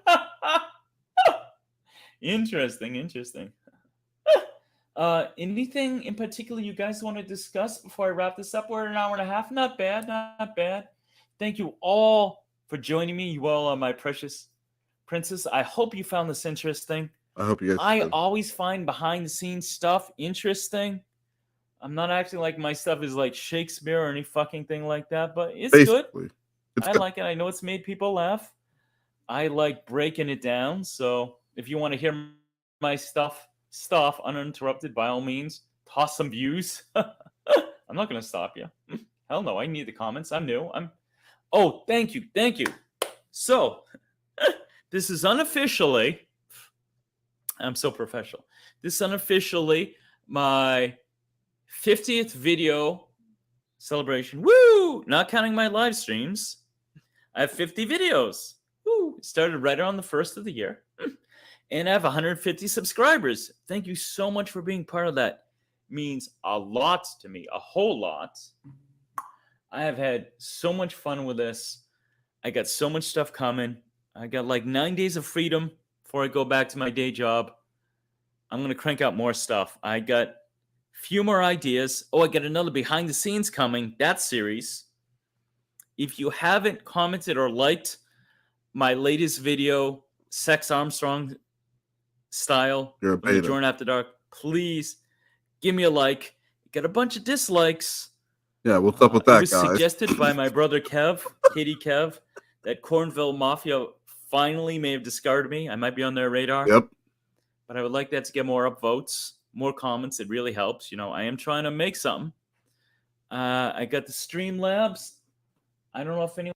All right, so actually at this point, I had known Jorrun for 2 weeks because this was a week after his stream with Kennedy. So I had been talking to him for 2 weeks, and so when I was in there, when Jace was in there, Jorrun was also messaging me to complain about trolls. And when Jace saw the reaction to trolls, that's what inspired me to go in and just kind of mess with Jorrun. Anyone donated today? Maybe not. Whatever. I did great last time. I do this because I love you. Euro, we love you, Jorrun. I love you too, my English brother. Absolutely. Oh, hey, I hope I'm pronouncing it right. Until next You're time, not. thanks so much for coming. Orange Clock, Lauren is a virgin, and he always will be. Absolutely. When will I work with Kennedy again? I'm not sure. Hopefully soon. I haven't been much in touch with her. She is great. That was Jace also. Let me see. 13 female. No way. Happy 50th. Thank you. It's a real milestone. And getting 150 subscribers it's all happened so fast, man. I mean, this quarantine has been amazing growth for me and my singing channel. I so appreciate it. A shaman story could be about Starship. That's cool. Lauren could be a stand-up comedian. All you have to do is stand there. Yes, I'd point and laugh and go, ha, he's so ugly. Definitely. Rhoda giving me the kisses, the rose, ooh, and fire. Fire! Oh my god. Yeah! Awesome, awesome, awesome. You were going nuclear? I'm trying, Bran. I am trying. Let me see. You got my Skype and my Discord if you ever need. Danny, precious little sister, Midwestern, I always need you. We'll do more. Oh, a donation. Michael donated $5. Michael's Donated. here. Just made it. Michael. So this was a stream directly after the Kennedy stream, and I told him that he needed to stream with Kennedy more because he made $80, and he didn't believe that. So he was going to do this stream on his own, and everyone was going to show up, and he was going to make all this money. And we were really hoping. That's why I remember. That's why Jace was there. Just was curious if anyone was going to donate, how that was going to go. And Jorrun didn't make any money till the very, very last minute, and he made $5. And the beautiful thing about that is because Michael made this $5 donation, Jorrun made $2 on the first stream he had, Streamlabs, $80 on the second, and this was the third, for a total of $87 was all the money Jorrun ever earned on stream. $87. Thank you, Michael Mendoza. Oops. Michael was super generous. Michael, you made it right under the wire, man. Thank you so much. Katie says, bye, sweethearts. Okay, guys, I think that's everything I want to say. I always try to say something uplifting and positive and from the heart. It's become my new trademark. I will say it again. Make content. If you want to, if you're shy, if you want to talk over calls, give your unique spin, do that. If you want to read the Lornography, do that. If you want to do original songs like I do that. If you have especially if you have an angle, someone hasn't done that before, do it, man. I'll probably subscribe. Maybe. I'll let you know if it's good. For sure. Everything is good. And I'm going to take off an hour 40. Not bad. I didn't think this would go 2 hours. That's pretty good. Danny says it right. Make.content! Exclamation. Absolutely. All right, I'll Verge. Have a good one. Bye, sweethearts. I'll catch you around the dial. Mwah. Rose kiss smiley. Yeah, guys. No.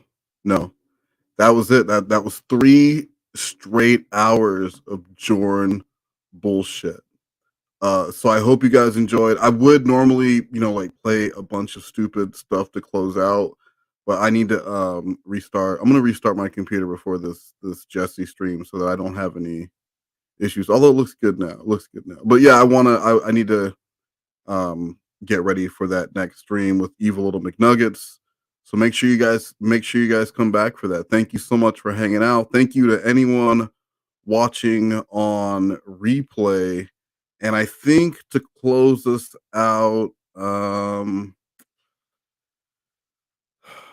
gonna play. Oh, I know. I'll play something real sensual. I'm gonna play something for the couples out there.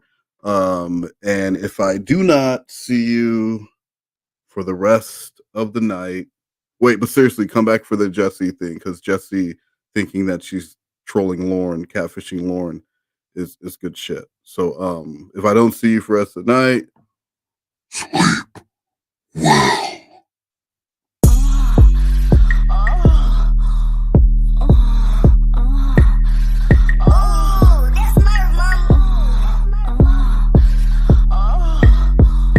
My cat made me awake, murders it, make not away. He buries face in this pussy, no church but sparks fly, okay? It's breakfast, a spoon, money cake, flips me over, goes down right away. Eat my ass like souffle, say it tastes like candy. Big drumstick like Chick-fil-A, buries face between legs for days. Lap it up, don't let it go to waste, lets me spray all over his face.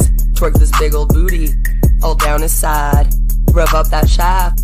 Bitch wants to ride, we doing drive-bys. Cock that shift or shoot it right. Pussy wet, slip inside, licking all up and down my spine. Grab the hair, don't fall off the ride. It's my G-spot every time. D's all mine, he loves up on me. Not just on Valentine's, we just fuck always. That's how I got the spling. That's right, he got a ring to stop them things. Not like I'd wanna jump ship and ride another wave, cause he keeps me busy. I keep this kitty shaved. Throws his hands around my waist. No one does it how we do, I say. No one else can do me his way. You can never hit the spot. Give you close to me this rush, or give D to me this much. Love his touch so lush. Hands like Sir Mix-a-Lot. He does what you could not. You wet cause you a wash. Hand this bitch a wash. Claws to come in it. He can't get it, huh? You send the deep and rough like it would rot. Throw away them penis spots. Maybe you get one, my man, he was not. No one could get me as hot. He has me on fire. You wanna be bitches, I'll need to retire. Coming close as satire. All of you liars.